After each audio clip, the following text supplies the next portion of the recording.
Friday ಬಂದ್ರೆ good Friday ಬರುತ್ತೆ. Next Sunday ಬಂದ್ರೆ ಈಸ್ಟರ್ ಬರುತ್ತೆ. ಈ ಎಲ್ಲದಕ್ಕೂ ಮೊದಲು ಬಂದಂತ ಈ ಸಂಡೇ ಬಂದು ಪಾಮ್ ಸಂಡೇ ಅಂತಾರೆ. ಗರಿಗಳ ಭಾನುವಾರ, ತೆಲುಗಲ್ಲಿ ಮಟ್ಟಲ ಆದಿವಾರ, ಗರಿಗಳ ಭಾನುವಾರ. ಯಾಕೆ ಈ ದಿನ, ಯಾಕೆ palm Sunday, what is this mean, ಏನಿದರ ಅರ್ಥ, ಏನಿದರ ಉದ್ದೇಶ, ಏನಿದರ ಆಂತರ್ಯ, ಇದರಿಂದ ನಾವು ಏನ್ ಕಲ್ತ್ಕೊಳ್ಬೇಕು, ಈ ಸಂಗತಿಯನ್ನು ಇವತ್ತು ನಾವು ನೋಡ್ತಿದ್ದೇವೆ. On the day of palm Sunday, ಗರಿಗಳ ಭಾನುವಾರದಂದು. ಓಕೆ, ಗರಿಗಳ ಭಾನುವಾರ ಅಂದ್ರೆ ಏನು, ಯಾಕೆ ಈ ದಿನ ಬಂದಿದೆ, ಏನಿದರ ಚರಿತ್ರೆ, ಏನಿದರ ಇತಿಹಾಸ ಅಂತ ನೋಡೋದಾದ್ರೆ, ಯೇಸು ಕ್ರಿಸ್ತರವರು ಯೆರೂಸಲೇಮ್ ಪಟ್ಟಣವನ್ನು ಪ್ರವೇಶಿಸುತ್ತಿರುವಾಗ ನಡೆದಂತ ಸಂದರ್ಭ ಇವತ್ತು ನಾವು ನೆನೆಸಿಕೊಳ್ಳುತ್ತಿದ್ದೇವೆ. ಏನ್ ನಡೀತು ಯೇಸು ಕ್ರಿಸ್ತರವರು ಯೆರೂಸಲೇಮಿಗೆ ಪ್ರವೇಶಿಸಿದಾಗ ಅಂತಂದ್ರೆ, ಯೇಸು ಕ್ರಿಸ್ತರವರು ಪ್ರವೇಶ ಹೇಗಿದೆ ಅಂತಂದ್ರೆ ಒಂದು ಅದ್ಭುತವಾಗಿಯೂ ಆಶ್ಚರ್ಯಕರವಾಗಿಯೂ ನಡೆಯಿತು. ಯೇಸು ಕ್ರಿಸ್ತರವರು ಭೂಲೋಕಗಳನ್ನು ಸಮಸ್ತವನ್ನು ಉಂಟು ಮಾಡಿದಂತ ರಾಜನು ಅಥವಾ ದೇವರು. ಅಂಥ ದೇವರು ಯಾವುದರ ಮೇಲೆ ಪ್ರವೇಶ ಮಾಡ್ತಿದ್ದಾರೆ, ಯಾವುದರ ಮೇಲೆ ಆ ಪಟ್ಟಣದ ಒಳಗೆ ಹೋಗ್ತಿದ್ದಾರೆ ಅಂತಂದ್ರೆ ಕತ್ತೆಯ ಮೇಲೆ ಹೋಗ್ತಿದ್ದಾರೆ. ರಾಜನು ಕತ್ತೆ ಮೇಲೆ ಬರುತ್ತಾರ, ಕುದುರೆ ಮೇಲೆ ಬರ್ತಾರೆ? ಕುದುರೆ ಮೇಲೆ. ಈ ರಾಜನು ಯಾವುದರ ಮೇಲೆ ಬರ್ತಿದ್ದಾರೆ? ಕತ್ತೆ. ಯಾಕೆ ಕತ್ತೆ ಮೇಲೆ ಬರಬೇಕಾಗಿತ್ತು ಅಂತಂದ್ರೆ, ಅಲ್ಲಿ ನಮಗೆ ಕಾಣುವಂತದ್ದು ತಗ್ಗಿಸುವಿಕೆ, ಅಲ್ಲಿ ನಮಗೆ ಕಾಣುವಂತದ್ದು ವಿಧೇಯತೆ, ಅಲ್ಲಿ ನಮಗೆ ಕಾಣುವಂತದ್ದು ಒಬಿಡಿಯನ್ಸ್. ಕಂಪ್ಲೀಟ್ಲಿ ಒಬಿಡಿಯನ್ಸ್ ಅಂದ್ರೆ ಭೂಪ್ರಪಂಚಗಳನ್ನು ಉಂಟು ಮಾಡಿದಂತ ದೇವರೇ ತನ್ನನ್ನು ತಾನು ತಗ್ಗಿಸಿಕೊಂಡವನಾಗಿ ಯೆರೂಸಲೇಮ್ ಪಟ್ಟಣಕ್ಕೆ ಬರ್ತಿದ್ದಾರೆ ರಕ್ಷಣೆಯ ಸುವಾರ್ತೆಯನ್ನು ಸಾರ್ಲಿಕ್ಕೆ. ಇದು ಆ ಕತ್ತೆಯ ಮೇಲೆ ಬರುವುದಕ್ಕೆ ಕಾರಣ. ಆದರೆ ಯೇಸು ಕ್ರಿಸ್ತರವರು ಯೆರೂಸಲೇಮ್ ಪಟ್ಟಣಕ್ಕೆ ಬರುವಂತ ಆ ಎಂಟ್ರಿ ಇದೆ ನೋಡಿ, that entry makes lot of difference. For example, ನಾವು ಏನಾದರೂ ಮೂವಿ ನೋಡ್ಬೇಕಾದ್ರೆ ಹೀರೋ ಎಂಟ್ರಿ ಹೇಗಿರುತ್ತೆ ಹೇಳಿ? ಸಕ್ಕತ್ತಾಗಿರುತ್ತೆ. ಯೇಸು ಕ್ರಿಸ್ತರವರು ಈ ಭೂಪ್ರಪಂಚಕ್ಕೆ ಕೊಟ್ಟಂತ ಎಂಟ್ರಿ ಹೇಗಿತ್ತು? ಸಖತ್ತಾಗಿತ್ತ, ಬ್ಯಾಡ್ ಆಗಿತ್ತ? ಬ್ಯಾಡ್ ಆಗಿತ್ತು. ಹೇಗೆ ಜನಿಸಿದರು ಯೇಸು ಕ್ರಿಸ್ತರವರು ಅಂತಂದ್ರೆ, ಮಲಗಿಸುವುದಕ್ಕೆ ಸ್ಥಳವಿಲ್ಲದೆ ಆತನನ್ನು ಎಲ್ಲಿಟ್ಟಿದಾರಂತೆ? ಗೋದಲಿಯಲ್ಲಿ, ಪಶುಗಳಿರುವಂತ ಸ್ಥಳದಲ್ಲಿ ಒಂದು ಜಾಗ ಮಾಡಿಕೊಂಡು ಅಲ್ಲಿ ಆ ಯೇಸು ಕ್ರಿಸ್ತನನ್ನ ಮಲಗಿಸಿದ್ದಾರೆ. ಓಕೆ, ಮತ್ತೆ ಯೆರೂಸಲೇಮಿಗೆ ಪ್ರವೇಶಿಸುತ್ತಿರಬೇಕಾದ್ರೆ ಏನಾದ್ರು ಆರ್ಭಾಟ ಅಥವಾ ಕುದುರೆ ಅದು ಇದು ದೊಡ್ಡ ಕತೆ ಏನಾದ್ರು ಇದೆಯಾ ಅಂತಂದ್ರೆ ಇಲ್ಲ. ಆತನ ಪ್ರವೇಶ ವಿಚಿತ್ರವಾಗಿಯೂ ಭಿನ್ನವಾಗಿಯೂ ಮನುಷ್ಯರ ಆಲೋಚನೆಗಳಿಗೆ ನಿಲುಕದೇ ಇರುವಂತ ಉನ್ನತವಾದಂತ ಸ್ಥಿತಿಗಳಲ್ಲಿ ಯೇಸು ಕ್ರಿಸ್ತನವರ ಪ್ರವೇಶವಿದೆ. ಈ ಸಂದರ್ಭ ನಮಗೆ ಕಾಣುತ್ತದೆ ಮತ್ತಾಯನು ಬರೆದ ಸುವಾರ್ತೆ 21ನೇ ಅಧ್ಯಾಯ ಪ್ರಾರಂಭದ ವಚನದಿಂದ, ಮಾರ್ಕನು ಬರೆದಂತ ಸುವಾರ್ತೆ 11ನೇ ಅಧ್ಯಾಯದಿಂದ, ಲೂಕನು ಬರೆದಂತ ಸುವಾರ್ತೆ 19ನೇ ಅಧ್ಯಾಯದಿಂದ, ಯೋಹಾನನು ಬರೆದಂತ ಸುವಾರ್ತೆಯಲ್ಲೂ ಕೂಡ ಈ ಸಂದರ್ಭಗಳೆಲ್ಲ ಬರೆಯಲ್ಪಟ್ಟಿರುತ್ತೆ. ಆದರೆ ನಾವಿವತ್ತು ನೋಡುವಂತದ್ದು ಲೂಕನು ಬರೆದಂತ ಸುವಾರ್ತೆ 19ನೇ ಅಧ್ಯಾಯ. ಲೂಕನು ಬರೆದ ಸುವಾರ್ತೆ 19ನೇ ಅಧ್ಯಾಯದ 29ನೇ ವಚನ. 19ನೇ ಅಧ್ಯಾಯ 29ನೇ ವಚನ. ಆಮೇಲೆ ಆತನು ಎಣ್ಣೆ ಮರಗಳ ಗುಡ್ಡ ಎನಿಸಿಕೊಳ್ಳುವ ಗುಡ್ಡದ ಬಳಿಯಲ್ಲಿರುವ ಬೇತ್ಪೆಗೆಗೂ ಬೇತೇನ್ಯಕ್ಕೂ ಸಮೀಪಿಸಿದಾಗ ಶಿಷ್ಯರಲ್ಲಿ ಇಬ್ಬರನ್ನು ಕರೆದು, ನಿಮ್ಮೆದುರಿಗಿರುವ ಹಳ್ಳಿಗೆ ಹೋಗಿರಿ, ಅದರೊಳಗೆ ಸೇರುತ್ತಿರುವಾಗಲೇ ಅಲ್ಲಿ ಕಟ್ಟಿರುವ ಒಂದು ಕತ್ತೆ ಮರಿಯನ್ನು ಕಾಣುವಿರಿ. ಇದುವರೆಗೂ ಅದರ ಮೇಲೆ ಯಾರೂ ಹತ್ತಿಲ್ಲ. ಅದನ್ನು ಬಿಚ್ಚಿ ಹಿಡುಕೊಂಡು ಬನ್ನಿರಿ. ಯಾವನಾದರೂ ನಿಮ್ಮನ್ನು ಯಾಕೆ ಬಿಚ್ಚುತ್ತೀರಿ ಎಂದು ಕೇಳಿದರೆ, ಇದು ಸ್ವಾಮಿಯವರಿಗೆ ಬೇಕಾಗಿದೆ ಅನ್ನಿರಿ ಎಂದು ಹೇಳಿ ಕಳುಹಿಸಿದರು. ಸಾಕು. ಯೇಸು ಕ್ರಿಸ್ತರವರು ಯೆರೂಸಲೇಮ್ ಪಟ್ಟಣವನ್ನು ಪ್ರವೇಶಿಸುವುದಕ್ಕಿಂತ ಮುಂಚೆ ಎಣ್ಣೆ ಮರದ ಗುಡ್ಡ ಎಂಬಂತ ಒಂದು ಸ್ಥಳಕ್ಕೆ ಬಂದಿದ್ದಾರಂತೆ. ಆ ಸ್ಥಳದಲ್ಲಿ ಇದ್ದುಕೊಂಡು ಶಿಷ್ಯರಿಗೆ ಒಂದು ಗೈಡೆನ್ಸ್ ಕೊಡ್ತಿದ್ದಾರೆ. ಏನಂತಂದ್ರೆ, ನೀವು ಪಟ್ಟಣದೊಳಗೆ ಹೋದಾಗ ಒಂದು ಕತ್ತೆ ಕಾಣುತ್ತೆ, ಆ ಕತ್ತೆ ಪಕ್ಕದಲ್ಲಿ ಕಟ್ಟಿರುವಂತ ಕತ್ತೆ ಮರಿಯೂ ಕೂಡ ಕಾಣುತ್ತೆ. ಆದರೆ ಆ ಕತ್ತೆ ಮರಿನ ನೀವು ಬಿಚ್ಕೊಂಡು ಬನ್ನಿ. ಈ ರೀತಿ ನೀವು ಬಿಚ್ಕೊಂಡು ಬರಬೇಕಾದರೆ ಯಾರಾದರೂ ನಿಮಗೆ ಯಾಕೆ ನೀವು ಬಿಚ್ತಿದ್ದೀರಾ, ಏನ್ ವಿಷಯ ಅಂತ ಕೇಳಿದರೆ ನೀವೇನ್ ಹೇಳಬೇಕು? ಇದು ಯಾರಿಗೆ? ಸ್ವಾಮಿಯವರಿಗೆ, ಇದು ಯೇಸು ಕ್ರಿಸ್ತರವರಿಗೆ ಅಂತ ನೀವು ಹೇಳಿ ಅವ್ರು ಬಿಟ್ಟು ಬಿಡ್ತಾರೆ. ಯಾಕೆ ಅದನ್ನೇ ಕೇಳಿದ್ರು ಯೇಸು ಕ್ರಿಸ್ತರವರು ಅಂತಂದ್ರೆ, ಆ ಕತ್ತೆ ಮೇಲೆ ಇದುವರೆಗೂ ಯಾರು ಕೂತಿಲ್ವಂತು. ಆ ಕತ್ತೆ ಮೇಲೆ ಇದುವರೆಗೂ ಯಾರು ಕೂತಿಲ್ಲ. ಯಾಕೆ? ದೊಡ್ಡ ಕಥೆನೆ ತಂದ್ಕೊಳ್ಬೋದಲ್ವಾ, ಎಕ್ಸ್ಪೀರಿಯನ್ಸ್ ಇರುತ್ತಲ್ವಾ ಅದಕ್ಕೆ ಅಂತಂದ್ರೆ, ಯಾರು ಕುಳಿತಿರದೇ ಇರುವಂತ ಕತ್ತೆಯನ್ನೇ ಯೇಸು ಕ್ರಿಸ್ತರವರು ಆರಿಸಿಕೊಂಡಿದ್ದಾರೆ ಅಂತಂದ್ರೆ, ನಮ್ಮ ಜೀವನದಲ್ಲೂ ಕೂಡ ದೇವರಿಗೆ ಬೇಕಾಗಿರುವಂತದ್ದು ದ ಫಸ್ಟ್ ಪ್ರಯಾರಿಟಿ. ದೇವರು ನಮ್ಮಲ್ಲಿಂದ ಬಯಸುವಂತದ್ದೇನೋ ಗೊತ್ತಾ? ಸೆಕೆಂಡ್, ಥರ್ಡ್, ಫೋರ್ತ್ ಅಲ್ಲ. ಫಸ್ಟ್ ಪ್ರಯಾರಿಟಿ ಅಂದ್ರೆ, ನಾವು ಒಂದು ಗಾಡಿ ತೆಗೆದುಕೊಳ್ಳಬೇಕಾದ್ರೆ ಸೆಕೆಂಡ್ ಹ್ಯಾಂಡ್ ಗಾಡಿ ತೆಗೆದುಕೊಳ್ತೇವ, ಫಸ್ಟ್ ಹ್ಯಾಂಡ್ ಗಾಡಿ ತೆಗೆದುಕೊಳ್ತೇವ? ಸೆಕೆಂಡ್ ಹ್ಯಾಂಡ್ ಗಾಡಿ ತೆಗೆದುಕೊಳ್ಳೋದಕ್ಕೆ ತುಂಬಾ ಇಷ್ಟಪಡ್ತಾರೆ, ಫಸ್ಟ್ ಹ್ಯಾಂಡ್ ಗಾಡಿ ತೆಗೆದುಕೊಳ್ಳೋದಕ್ಕೂ ಕೂಡ. ಸೆಕೆಂಡ್ ಹ್ಯಾಂಡ್ ಗಾಡಿ ತೆಗೆದುಕೊಂಡ್ರೆ ಅದರಿಂದ ಬರುವಂತ ಏನಂತಾರೆ ಪ್ರಾಬ್ಲಮ್ಸ್ ಕೂಡ ನಾವು ಅದನ್ನ ಫೇಸ್ ಮಾಡ್ಬೇಕು. ಅದೇ ಹೊಸ ಗಾಡಿ ತಗೊಂಡ್ರೆ ಪ್ರಾಬ್ಲಮ್ಸ್ ಇರುತ್ತಾ? ಯೇಸುಕ್ರಿಸ್ತರವರು ಕೂಡ ನಮ್ಮ ಜೀವನದಲ್ಲಿ ಯಾವಾಗಲೂ ನಮ್ಮಿಂದ ಬಯಸುವಂತದ್ದೇನೋ ಗೊತ್ತಾ? ನೀನ್ ನನಗೆ 2ನೇ ಸ್ಥಾನ, 3ನೇ ಸ್ಥಾನ ಅಲ್ಲ. ನನಗೆ ನೀನು ಕೊಡಬೇಕಾದಂತ ಸ್ಥಾನ ಯಾವ್ದಂತಂದ್ರೆ, ಪ್ರಥಮವಾದಂತ ಸ್ಥಾನ. The first priority should be me. ನಾನು ಯಾವಾಗಾದ್ರೂ ಪ್ರಥಮವಾದಂತ ಸ್ಥಾನ ನಿನ್ನ ಜೀವನದಲ್ಲಿ ಇರ್ತೇನೋ, ಆಗ ನಾನು ನಿನ್ನೊಳಗೆ ಬರ್ತೇನೆ. ಅಥವಾ ನಾನು ಬರ್ಲಿಕ್ಕೆ ಹೋಗೋದಿಲ್ಲ. ಯೇಸು ಕ್ರಿಸ್ತರವರು ಆ ಕತ್ತೆ ಯಾರು ಹತ್ತದೇ ಇರುವಂತ ಕತ್ತೆನೇ ಆರಿಸಿಕೊಳ್ಳೋದಕ್ಕೆ ಕಾರಣವೇನಂತಂದ್ರೆ, that is my priority. That is my priority. ಈ ರೀತಿ ಹೇಳಿ ಕಳುಹಿಸಿದರಂತೆ. ಕಳುಹಿಸಿದ ನಂತರ 32ನೇ ವಚನದಿಂದ ದಿಲೀಪ್ ಓದ್ತಾನೆ. 32ನೇ ವಚನ. ಕಳುಹಿಸಲ್ಪಟ್ಟವರು ಹೋಗಿ ಆತನು ತಮಗೆ ಹೇಳಿದಂತೆಯೇ ಕಂಡರು. ಅವರು ಆ ಕತ್ತೆ ಮರಿಯನ್ನು ಬಿಚ್ಚುತ್ತಿರುವಾಗ ಅದರ ಯಜಮಾನರು ಆ ಮರಿಯನ್ನು ಯಾಕೆ ಬಿಚ್ಚುತ್ತೀರಿ ಎಂದು ಅವರನ್ನು ಕೇಳಿದ್ದಕ್ಕೆ ಅವರು, ಇದು ಸ್ವಾಮಿಯವರಿಗೆ ಬೇಕಾಗಿದೆ ಎಂದು ಹೇಳಿದರು.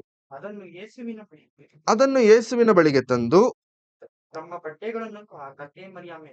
ಬಟ್ಟೆಗಳನ್ನು ಆ ಕತ್ತೆ ಮರಿಯ ಮೇಲೆ ಹಾಕಿ ಯೇಸುವನ್ನು ಕುಡ್ರಿಸಿದರು. ಏನಾದ್ರೆ ಯೇಸು ಕ್ರಿಸ್ತರವ್ರು ಹೇಳಿದಾರೋ ಹಾಗೆ ಶಿಷ್ಯರ ಬದುಕಿನಲ್ಲಿ ನಡೆದಿದೆ. ಹೋದರಂತೆ, ಕತ್ತೆ ಬಿಚ್ಚುತ್ತಿದಾರಂತೆ, ಬಿಚ್ಚಬೇಕಾದ್ರೆ ಯಜಮಾನನ ಕೇಳದಂತೆ, ಯಾಕೆ ಬಿಚ್ಚುತ್ತಿದ್ದೀರಾ? ಈ ತರ ಯೇಸು ಕ್ರಿಸ್ತರವರಿಗೆ ಓಕೆ ತಗೊಂಡೋಗಿ ಅಂತ ಹೇಳಿದ್ರಂತೆ. ತೆಗೆದುಕೊಂಡು ಬಂದ್ರಂತೆ. ಅವರ ಬಟ್ಟೆಗಳನ್ನೆಲ್ಲ ಕತ್ತೆ ಮೇಲೆ ಹಾಕಿದಾರಂತೆ. ಯೇಸು ಕ್ರಿಸ್ತರು ಕತ್ತೆ ಮೇಲೆ ಕುಳಿತುಕೊಂಡು. ಓಕೆ, ಇಲ್ಲಿವರೆಗೂ ನಮ್ಗೆಲ್ಲರಿಗೂ ಅರ್ಥ ಆಗಿದೆ. ಈಗ ಯೇಸು ಕ್ರಿಸ್ತರವರು ಪ್ರಯಾಣವನ್ನ ಸ್ಟಾರ್ಟ್ ಮಾಡಿದ್ದಾರೆ ಕತ್ತೆ ಮೇಲೆ ಕುಳಿತುಕೊಂಡು. ಇದು ಕತ್ತೆ ಮೇಲೆ ಕುಳಿತುಕೊಂಡು ಪ್ರಯಾಣ ಮಾಡಿದ್ದಾರೆ. 36ನೇ ವಚನ. ಆತನು ಹೋಗುತ್ತಿರುವಾಗ ಅವರು ತಮ್ಮ ಬಟ್ಟೆಗಳನ್ನು ದಾರಿಯಲ್ಲಿ ಹಾಸಿದರು. ಆತನು ಪಟ್ಟಣವನ್ನು ಸಮೀಪಿಸಿ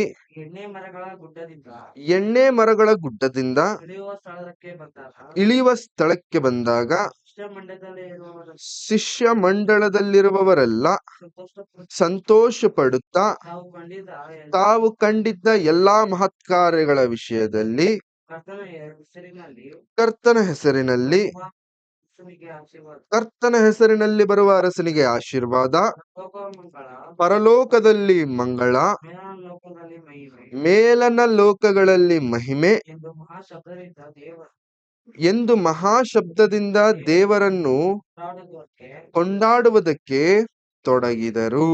ಓಕೆ, ಯೇಸು ಕ್ರಿಸ್ತರವರು ಪಟ್ಟಣವನ್ನು ಪ್ರವೇಶಿಸುತ್ತಿರುವಾಗ ಶಿಷ್ಯರೆಲ್ಲರೂ ಕೂಡ ಕೊಂಡಾಡುತ್ತಿದ್ದಾರಂತೆ. ಓಕೆ, ಈ ಪುಸ್ತಕವನ್ನು ಮುಚ್ಚದೆ ನಾವು ಹೋಗೋಣ ಮಾರ್ಕ್ನ ಬರೆದಂತ ಸುವಾರ್ತೆಗೆ. ಓಕೆ, ಬರೆದಂತ ಸುವಾರ್ತೆ 11ನೇ ಅಧ್ಯಾಯ 8ನೇ ವಚನ. 11ನೇ ಅಧ್ಯಾಯ 8ನೇ ವಚನ. ಆಗ ಅನೇಕರು ತಮ್ಮ ಬಟ್ಟೆಗಳನ್ನು ದಾರಿಯಲ್ಲಿ ಹಾಸಿದರು. ಬೇರೆ ಕೆಲವರು ತೋಟಗಳಿಂದ ಚಿಗುರುಗಳನ್ನು ಕೊಯ್ದು ತಂದು ಹಾಸಿದರು. ಕೆಲವರು ಬಟ್ಟೆಗಳನ್ನ ಹಾಕಿದರಂತೆ, ಕೆಲವರು ಚಿಗುರುಗಳನ್ನ ತಂದು ಹಾಸಿದರಂತೆ. ಯಾವ ಚಿಗುರು ಇದು? ಯಾವ ಪಟ್ಟಣಕ್ಕೆ ಯೇಸು ಕ್ರಿಸ್ತರವರು ಹೋಗ್ತಿದ್ದಾರೆ ಇವಾಗ? ಯೆರೂಸಲೇಮ್ ಪಟ್ಟಣಕ್ಕೆ. ಯೆರೂಸಲೇಮ್ ಪಟ್ಟಣದಲ್ಲಿ ಸಹಜವಾಗಿ ಸಿಗುವಂತ ಮರಗಳು ಯಾವ್ದಾದ್ರು ಇದಾವ ಅಂತಂದ್ರೆ ಪಾಮ್ ಟ್ರೀ. ಓಕೆ, ಇವುಗಳ ಚಿಗುರುಗಳನ್ನು ಏನ್ ಮಾಡ್ತಿದಾರಂತೆ? ಕೊಯ್ದು ಅವುಗಳನ್ನು ತಂದು ಯೇಸು ಕ್ರಿಸ್ತರವರ ಪ್ರಯಾಣದ ಆ ದಾರಿಯ ಮೇಲೆ ಹಾಸ್ತಿದ್ದಾರೆ. ಅಂದ್ರೆ ಯೇಸು ಕ್ರಿಸ್ತರವರ ಪ್ರಯಾಣ ಬಟ್ಟೆಗಳಿದಾವಂತೆ, ಅದರ ಮೇಲೆ ಗರಿಗಳಿದಾವೆ, ಐ ಮೀನ್ ಚಿಗುರುಗಳು ಕೂಡ ಇದಾವೆ. ಪ್ರಯಾಣ ಮಾಡುತ್ತಿರ್ಬೇಕಾದ್ರೆ ಜನರೆಲ್ಲರೂ ಏನಂತ ಕೂಗ್ತಿದ್ದಾರೆ? 9ನೇ ವಚನದಿಂದ ಓದೋಣ.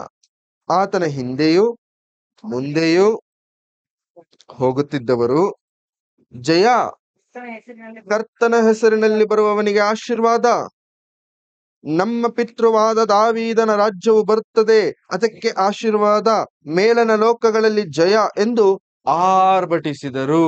ಯೇಸು ಕ್ರಿಸ್ತರವರ ಎಂಟ್ರಿ ಹೇಗಿದೆ ಅಂತಂದ್ರೆ, ಜನರೆಲ್ಲರೂ ಆರ್ಭಟದಿಂದ ಯೇಸು ಕ್ರಿಸ್ತರವರನ್ನ ಸ್ವೀಕರಿಸ್ತಿದ್ದಾರೆ. ಜನರೆಲ್ಲರೂ ಆರ್ಭಟದಿಂದ ಜಯೋತ್ಸವಗಳನ್ನು ಕೊಡುತ್ತಾ ಯೇಸು ಕ್ರಿಸ್ತರವರಿಗೆ ಎಂಟ್ರಿ ಕೊಡ್ತಿದ್ದಾರೆ.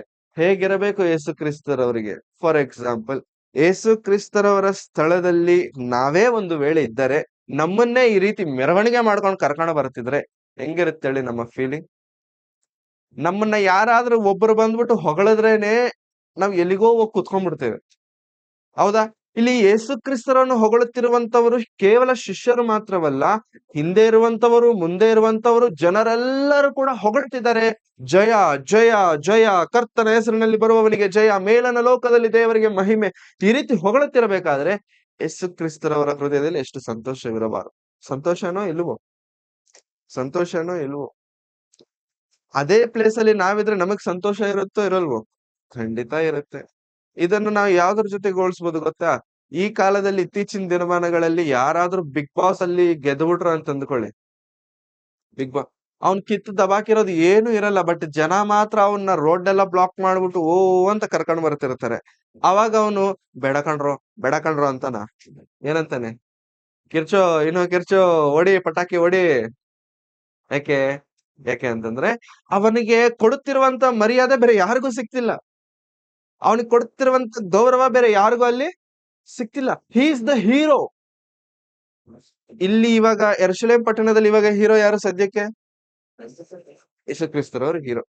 ಈ ಹೀರೋನ ಶಿಷ್ಯರೆಲ್ಲರೂ ಹೊಗಳುತ್ತಿದ್ದಾರೆ, ಜನರೆಲ್ಲರೂ ಹೊಗಳುತ್ತಿದ್ದಾರೆ. ಹೊಗಳುತ್ತಿರಬೇಕಾದ್ರೆ ಯೇಸು ಕ್ರಿಸ್ತರಿಗೆ ಎಷ್ಟು ಸಂತೋಷವಿರಬೇಕು. ಇಷ್ಟು ಸಂತೋಷದಲ್ಲಿರುವಂತ ಯೇಸು ಕ್ರಿಸ್ತರವರ ದಿನವನ್ನು ಇವತ್ತು ನಾವು ನೆನಪು ಮಾಡಿಕೊಳ್ತಿದ್ದೇವೆ, ಗರಿಗಳ ಭಾನುವಾರವೆಂಬುದಾಗಿ. ಯಾಕೆ ಗರಿಗಳ ಭಾನುವಾರ?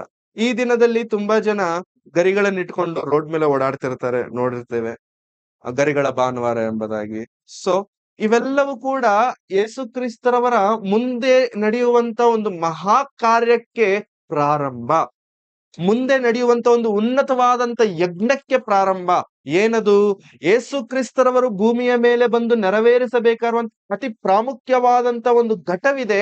ಆ ಘಟ್ಟಕ್ಕೆ ಪ್ರಾರಂಭವೇ ಯೆರೂಸಲೇಮ್ ಪಟ್ಟಣದ ಪ್ರವೇಶ. ಓಕೆ, ಯಾವಾಗಾದ್ರೆ ಯೇಸು ಕ್ರಿಸ್ತರವರು ಯೆರೂಸಲೇಮ್ ಪಟ್ಟಣಕ್ಕೆ ಪ್ರವೇಶಿಸುತ್ತಾರೋ ಅಂದಿನಿಂದ ಯೇಸು ಕ್ರಿಸ್ತರವರು ಪ್ರಾಬ್ಲಮ್ಸ್ ನ ಫೇಸ್ ಮಾಡ್ತಾರೆ. ಶಿಷ್ಯರಿಗೆ ಮೊದಲೇ ಹೇಳ್ತಾರೆ, ನೋಡ್ರಿ ನಾನ್ ತುಂಬಾ ಕಾಲ ನಿಮ್ ಜೊತೆಗೆ ಇರೋದಿಲ್ಲ, ನಾನು ಬೇಗ ಹೊರಟು ಬಿಡ್ತೇನೆ, you should be very careful. ಹೇಳಿದಾಗ ಶಿಷ್ಯರಿಗೆ ಗೊತ್ತಾಗಿಲ್ಲ.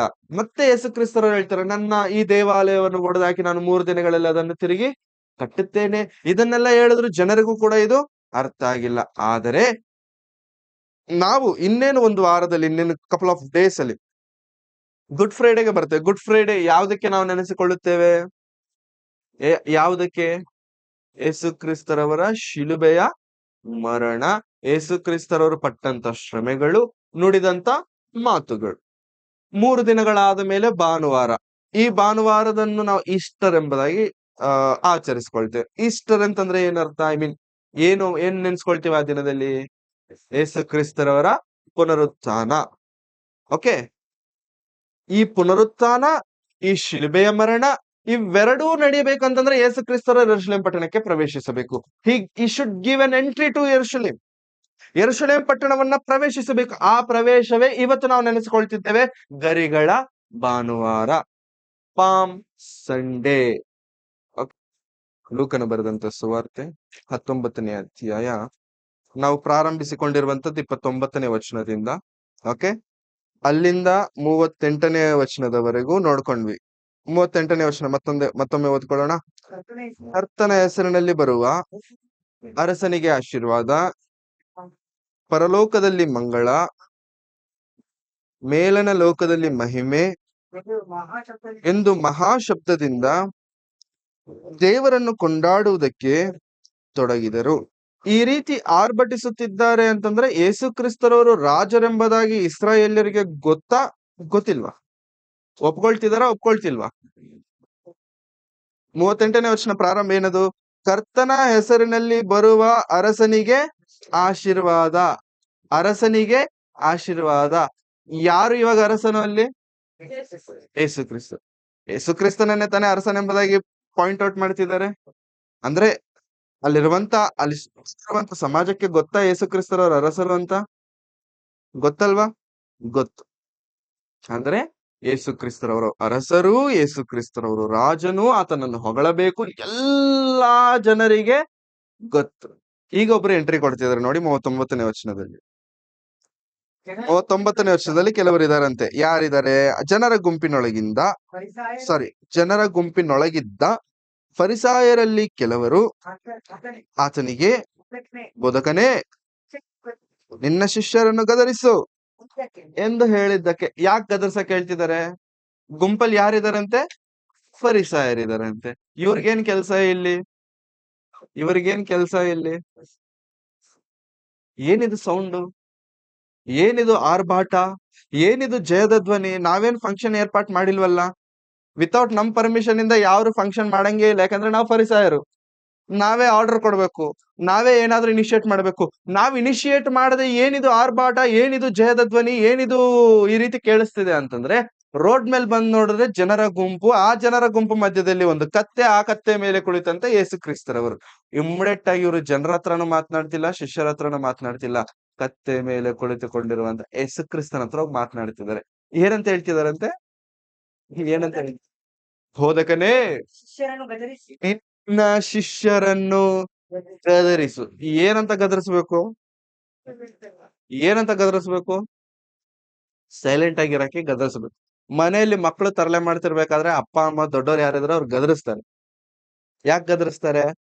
ಸೌಂಡ್ ಮಾಡ್ಬೇಡ, ಸೈಲೆಂಟ್ ಆಗಿ ಇರು. ಫರಿಸಾಯರಿಗೆ ತಲೆನೋವು ಬರ್ತಿದೆ ಯೇಸು ಸ್ವಾಮಿಯನ್ನ ಹೊಗಳ್ತಿದ್ರೆ. ಫರಿಸಾಯರಿಗೆ ಟೆನ್ಷನ್ ಆಗ್ತಿದೆ ಯೇಸು ಸ್ವಾಮಿಯನ್ನ ಹೊಗಳ್ತಿದ್ರೆ. ಅದಕ್ಕೆ ಯೇಸು ಸ್ವಾಮಿಗೆ ಡೈರೆಕ್ಟ್ ಆಗಿ ಹೇಳ್ತಿದ್ದಾರೆ, ನಿನ್ನ ಶಿಷ್ಯರನ್ನ ಸುಮ್ನಿರಕ್ಕೆ ಹೇಳು. ನಿನ್ನ ಹೊಗಳ್ತಿದ್ರೆ ನಮಗ್ BP ಜಾಸ್ತಿ ಆಗ್ತೈತೆ, ನಿಮ್ಮನ್ನ ಹೊಗಳ್ತಿದ್ರೆ ನಮಗೆ ಟೆನ್ಷನ್ ಜಾಸ್ತಿ ಐತೈತೆ, ಹೊಗಳಬಾರ್ದು ನಿಮ್ಮನ್ನ. ತುಂಬಾ ಜನಕ್ಕೆ ನೋಡಿ, ನಾವೇನಾದ್ರೂ ಒಂದ್ ಹೆಜ್ಜೆ ಮುಂದಕ್ಕೆ ಹೋದ್ರೆ ಬೇರೆಯವ್ರಿಗೆ ಸಹಿಸ್ಕೊಳ್ಳೋದಕ್ ಆಗಲ್ಲ. ನಾವೇನಾದ್ರೂ ಒಂದ್ ಸ್ಟೆಪ್ ಮುಂದೆ ಹೋಗ್ಬಿಟ್ಟು ಒಂದು ಒಳ್ಳೆ ಹೆಸರು, ಏನೋ ಒಂದು ನಮ್ ಕೆಲ್ಸದ ಜಾಗದಲ್ಲಿ ಇರಬಹುದು, ಸಭೆಯಲ್ಲೇ ಇರಬಹುದು, ಎನಿ ಪ್ಲೇಸ್, ನಾವೇನಾದ್ರೂ ಒಂದ್ ಸ್ಟೆಪ್ ಮುಂದೆ ಹೋದ್ರೆ ಜನರಿಗೆ ಸಹಿಸ್ಕೊಳ್ಳೋದಕ್ ಆಗೋದಿಲ್ಲ. ಅವ್ರಿಗೊಂಥರ ಹೊಟ್ಟೆಲಿ ಉರಿ ಆಗುತ್ತೆ. ಫರಿಸಾಯರಿಗೆ ಇವಾಗ ನಡೆದಂತ ಸಂದರ್ಭ ಇದೆ. ಏನಾಗ್ತಿದೆ? ಸುಮ್ನಿರ ಕೇಳಿ. ಯಾರನ್ನ? ನಿಮ್ಮ ಶಿಷ್ಯರನ್ನ ಸುಮ್ನಿರ ಕೇಳಿ. ನಮಗೂ ತುಂಬಾ ಜನ ಹೇಳ್ತಾರಲ್ಲ, ಸಾಕು ಮಾಡಿದ್ದು ಸೈಲೆಂಟ್ ಮಾಡು, ಜಾಸ್ತಿ ಆಯ್ತು ಇನ್ ಸ್ವಲ್ಪ ಕಡಿಮೆ ಮಾಡಿ. ಯಾಕಂದ್ರೆ ನಿನಗೆ ಕ್ರೆಡಿಟ್ ಎಲ್ಲ ಹೋಗ್ತಿದೆ, ಆ ಕ್ರೆಡಿಟ್ ಹೋಗೋದು ನಮಗ ನೋಡ್ಕೊಂಡಿರ್ಲಿಕ್ಕೆ. ಹಾಗಾದ್ರೆ ಸ್ವಲ್ಪ ಸ್ಟಾಪ್ ಮಾಡು, ಕಡಿಮೆ ಮಾಡು. ಅವಾಗ ಯೇಸು ಕ್ರಿಸ್ತರ ರಿಪ್ಲೈ ಏನಿದೆ ನೋಡಿ, 40ನೇ ವಚನ. ಆತನು, ಇವರು ಸುಮ್ಮನಾದರೆ ಈ ಕಲ್ಲುಗಳೇ ಕೂಗುವವು ಎಂದು ನಿಮಗೆ ಹೇಳುತ್ತೇನೆ. ಫರಿಸಾಯರೇ, ಸುಮ್ಮನಿರ್ಬೇಕಾ? ಇವರು ಸುಮ್ಮನಿದ್ದರೆ ಪ್ರಕೃತಿ ಸುಮ್ಮನೆ ಇರೋದಿಲ್ಲ. ಕಲ್ಲುಗಳು ಕೂಗಿರೋದು ಯಾವತ್ತಾದ್ರೂ ಕೇಳಿದೇವೋ? ಒಂದು ವೇಳೆ ಶಿಷ್ಯರು ಅವತ್ತು ಸುಮ್ಮನೆ ಇದ್ದಿದ್ರೆ ಚರಿತ್ರೆಯಲ್ಲಿ ಅದು ಕೂಡ ರಿಜಿಸ್ಟರ್ ಆಗ್ಬಿಡ್ತಿತ್ತೇನೋ. ಕಲ್ಲುಗಳು ಕೂಗಿರುವಂತ ಸಂದರ್ಭ ಚರಿತ್ರೆಯಲ್ಲಿ ರಿಜಿಸ್ಟರ್ ಆಗ್ಬಿಡ್ತಿತ್ತೇನೋ. ಅವಾಗ ಯೇಸು ಸ್ವಾಮಿ ಹೇಳ್ತಾರೆ, ನೀವು ಸುಮ್ಮನಿರಿ ಅಂತ ಹೇಳ್ತಿರುವಂತದ್ದು ಯಾರನ್ನ? ಅವ್ರು ಹೊಗಳುತ್ತಿರುವಂತದ್ದು ಯಾರನ್ನ? ಮನುಷ್ಯರನ್ನಲ್ಲ. ಯಾರಿಗೆ ಮಹಿಮೆ ನಡೀತಿದೆ? ಮಹಿಮೆ ಯಾರಿಗೆ? 38ನೇ ವಚನದ ಕೊನೆಯ ಭಾಗ, ಎಂದು ಮಹಾಶಬ್ದದಿಂದ ಯಾರನ್ನು ಕೊಂಡಾಡ್ತಿದ್ದಾರೆ? ದೇವರನ್ನು ಕೊಂಡಾಡುವುದಕ್ಕೆ ತೊಡಗಿದರು. 38ನೇ ವಚನದ ಕೊನೆಯ ಭಾಗ. ಯಾರನ್ನು ಕೊಂಡಾಡ್ತಿದಾರಂತೆ? ದೇವರನ್ನು ಕೊಂಡಾಡುತ್ತಿರಬೇಕಾದ್ರೆ, ದೇವರಿಗೆ ಮಹಿಮೆ ಸಲ್ಲಿಸುತ್ತಿರಬೇಕಾದ್ರೆ, ದೇವರಿಗೆ ಘನ ಮಾನ ಪ್ರಭಾವಗಳು ಸಲ್ಲುತ್ತಿರಬೇಕಾದ್ರೆ ನಿಲ್ಲಿಸಲಿಕ್ಕೆ ಯಾರಿಂದಲೂ ಕೂಡ ಸಾಧ್ಯವೂ ಇಲ್ಲ. ನಮ್ಮ ಜೀವನದಲ್ಲೂ ಕೂಡ ನೆನಪಿಟ್ಕೊಳ್ಳೋಣ, ದೇವರಿಗೋಸ್ಕರ ನಾವು ತೆಗೆದುಕೊಂಡಂತ ಹೆಜ್ಜೆ, ಅದನ್ನು ನಾವು ತೆಗೆದುಕೊಳ್ಳುವಂತದ್ದು ಒಂದೇ ಹೆಜ್ಜೆ, ಆದ್ರೆ ಅದನ್ನು ಮುನ್ನಡೆಸುವ ಆತನು ದೇವರೇ. ಅದನ್ನು ನಿಲ್ಲಿಸಲಿಕ್ಕೆ ಮನುಷ್ಯರು ಕೋಟ್ಯಾಂತರ ಪ್ರಯತ್ನಗಳನ್ನು ಮಾಡಿದರೂ ಕೂಡ ನಿಲ್ಲಿಸಲಿಕ್ಕೆ ಸಾಧ್ಯವಿರೋದಿಲ್ಲ. ಯಾಕಂತಂದ್ರೆ ನಾವು ಮಾಡುತ್ತಿರುವಂತ ಕೆಲಸದಿಂದ ಮಾನ ಪ್ರಭಾವಗಳು ಗೌರವಗಳು ಯಾರಿಗ್ ಸಿಗ್ತಿದಾವೆ? ದೇವರಿಗೆ ಸಿಗುತ್ತಿರುವುದರಿಂದ, ಆ ದೇವರು ನನ್ನ ಜೊತೆಯಾಗಿರುವುದರಿಂದ ಆ ಕಾರ್ಯವನ್ನು ನಿಲ್ಲಿಸಲಿಕ್ಕೆ ಯಾರಿಂದಲೂ ಸಾಧ್ಯವಿಲ್ಲ. ಒಂದು ವೇಳೆ ನೀನು ನಿಲ್ಲಿಸಿದರೂ ಕೆಲಸ ಮಾತ್ರ ಯಾವತ್ತು ನೆನಪಿಟ್ಕೊಳ್ಳೋಣ. ನಾವು ಪ್ರಾರಂಭಿಸಿದಂತ ಕರ್ತನ ಸೇವೆ ಮನುಷ್ಯರಿಂದ ನಿಲ್ಲಿಸಲಿಕ್ಕೆ ಸಾಧ್ಯವೇ ಇಲ್ಲ. ಒಂದು ವೇಳೆ ಪ್ರಾರಂಭಿಸಿದವನು ನಿಂತೋಗ್ಬೋದೇನೋ, ಪ್ರಾರಂಭಿಸಿದವನು ಬಿದ್ದೋಗ್ಬೋದೇನೋ, ಆದ್ರೆ ಪ್ರಾರಂಭವಾದಂತ ಕಾರ್ಯ, ಪ್ರಾರಂಭವಾದಂತ ಕೆಲಸ ಎಂದಿಗೂ ನಿಲ್ಲುವುದು ಇಲ್ಲ. ಯೇಸು ಕ್ರಿಸ್ತರವರು ಸ್ವೀಟ್ ವಾರ್ನಿಂಗ್ ಕೊಡ್ತಿದ್ದಾರೆ ಫರಿಸಾಯರಿಗೆ. ಸ್ವೀಟ್ ವಾರ್ನಿಂಗ್ ಬಟ್ ಗಂಭೀರವಾಗಿ ಡೈಲಾಗ್ ಡೆಲಿವರಿ ಒಂದು ಬೇಸ್ ವಾಯ್ಸ್ ಇಂದ ಕೊಡ್ತಿಲ್ಲ, ಸ್ವೀಟ್ ಆಗಿ ಹೇಳ್ತಿದ್ದಾರೆ. ನೀವು ಒಂದು ವೇಳೆ ನಿಲ್ಲಿಸಿದರೆ ಕಲ್ಲುಗಳು ಸ್ಟಾರ್ಟ್ ಮಾಡ್ಕೊಳ್ತೇವೆ. ನೀವು ನಿಲ್ಲಿಸ್ಲಿಕ್ಕಾಗತ್ತಾ? No you can't. ಅದಕ್ಕೆ ದೇವರ ಸೇವೆ ಮಾಡುತ್ತಿರುವಂತವರ ಜೊತೆ, ಅವರ ಜೊತೆ ಫ್ಲಾಶ್ ನಾವು ಯಾವತ್ತು ಇಟ್ಕೊಳ್ಬಾರ್ದು. ದೇವರ ಕೆಲಸ ಮಾಡುತ್ತಿರುವಂತವರ ಜೊತೆಗೆ, ದೇವರ ಪಕ್ಷದಲ್ಲಿ ನಿಂತವರ ಜೊತೆಗೆ never ever compete with them, just compromise with them. ಯಾಕೆಂದ್ರೆ ಕಾಂಪಿಟೇಷನ್ ಮಾಡ್ತಿದ್ರೆ ನಾವು ಕಾಂಪೀಟ್ ಮಾಡ್ತಿರುವಂತದ್ದು ಆ ವ್ಯಕ್ತಿಯ ಜೊತೆಗಲ್ಲ, ಆ ವ್ಯಕ್ತಿಯ ನಂಬಿದಂತ ದೇವರ ಜೊತೆಗೆ ಕಾಂಪೀಟ್ ಮಾಡಿ ನಿಲ್ಲಿಕ್ಕಾಗತ್ತಾ ನಮಗೆ? No you can't.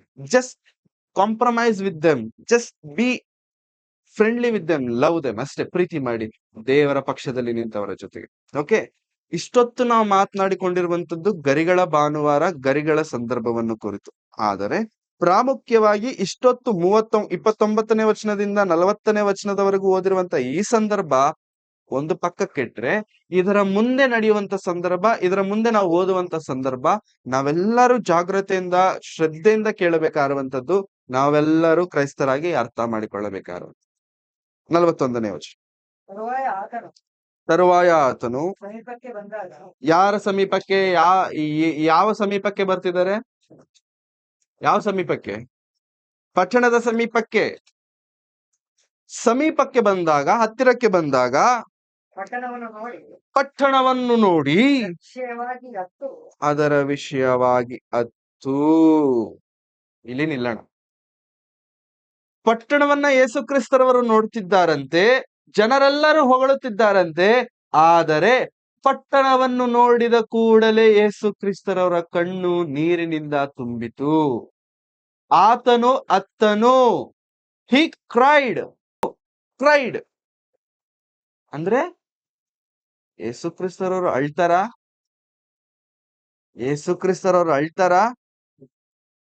ಅಳುವುದಕ್ಕಿಂತ ಮುಂಚೆ, ಹತ್ತುವುದಕ್ಕಿಂತ ಮುಂಚೆ ಯೇಸು ಕ್ರಿಸ್ತರವರ ಎಮೋಷನ್ ಏನಿತ್ತು? ಅಳುವುದಕ್ಕಿಂತ ಮುಂಚೆ ಯೇಸು ಕ್ರಿಸ್ತರವರ ಪರಿಸ್ಥಿತಿ ಏನು?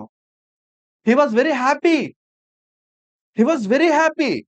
ಎಷ್ಟು ಸಂತೋಷವಂತಂದ್ರೆ, ಯೆರೂಷಲೇಮ್ ಪಟ್ಟಣಕ್ಕೆ ಹೋಗುತ್ತಿದ್ದೇನೆ ಎಂಬಂತ ಸಂತೋಷ, ಯೆರೂಷಲೇಮ್ ಪಟ್ಟಣಕ್ಕೆ ಪ್ರವೇಶಿಸುತ್ತಿದ್ದೇನೆ ಎಂಬಂತ ಸಂತೋಷ. ಕತ್ತಿಯನ್ನು ಒತ್ತಿದ್ದಾನೆ, ಗರಿಗಳನ್ನ ಹಾಕಿದ್ದಾರೆ, ಬಟ್ಟೆಗಳನ್ನ ಹಾಸಿದ್ದಾರೆ. ಎಷ್ಟು ಆರ್ಭಟವಾದಂತ ಪ್ರವೇಶವನ್ನ ಕೊಡ್ತಿರುವಂತ ಯೇಸು ಕ್ರಿಸ್ತರವರು ಯಾವ ಪಟ್ಟಣವನ್ನಾದರೆ ಸೇರಬೇಕೋ ಆ ಪಟ್ಟಣವನ್ನು ಕಂಡ ತಕ್ಷಣ ಸಂತೋಷವು ನಿಂತೋಯ್ತು, ಆನಂದವು ಕಡಿಮೆ ಆಯ್ತು, ದುಃಖ ಜಾಸ್ತಿ ಆಯ್ತು. ಆ ದುಃಖ ಕೇವಲ ಒಳಗೆ ಇಟ್ಟಂತ ದುಃಖವಲ್ಲ, ಆ ದುಃಖ ಒಳಗೆ ಇರಲಿಕ್ಕೆ ಆಗದೆ ಹೊರಗೆ ಬಂದು ಕಣ್ಣೀರಿನ ರೂಪದಲ್ಲಿ ಆತನು ಅತ್ತನು. ಜನ ಏನಂತಬೇಕು ಹೇಳಿ? ಇಷ್ಟೊತ್ತು ಹೊಗಳುತ್ತಿದ್ದಂತ ಜನ ಆತನು ಅಳುತ್ತಿರುವಂತದ್ದನ್ನ ನೋಡಿದಾಗ ಏನಂತ್ಕೊಳ್ತಾರೆ? ಈ ಕಣ್ಣೀರು ಎಂತ ಕಣ್ಣೀರು?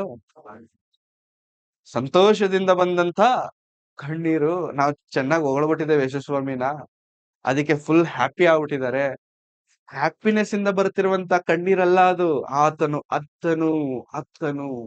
ಏಸು ಕ್ರಿಸ್ತರವರೇ, ಪ್ರಪಂಚ ಮೋಕ್ಷ ಪ್ರದಾತನೇ, ಪ್ರಾಣವನ್ನು ಕೊಡುವುದಕ್ಕೆ ಬಂದಂತ ಆ ಕ್ರಿಸ್ತನೇ, ಆ ರಕ್ಷಕನೇ ಒಂದು ಪಟ್ಟಣವನ್ನ ನೋಡಿ ಅಳ್ತಿದ್ದಾರೆ.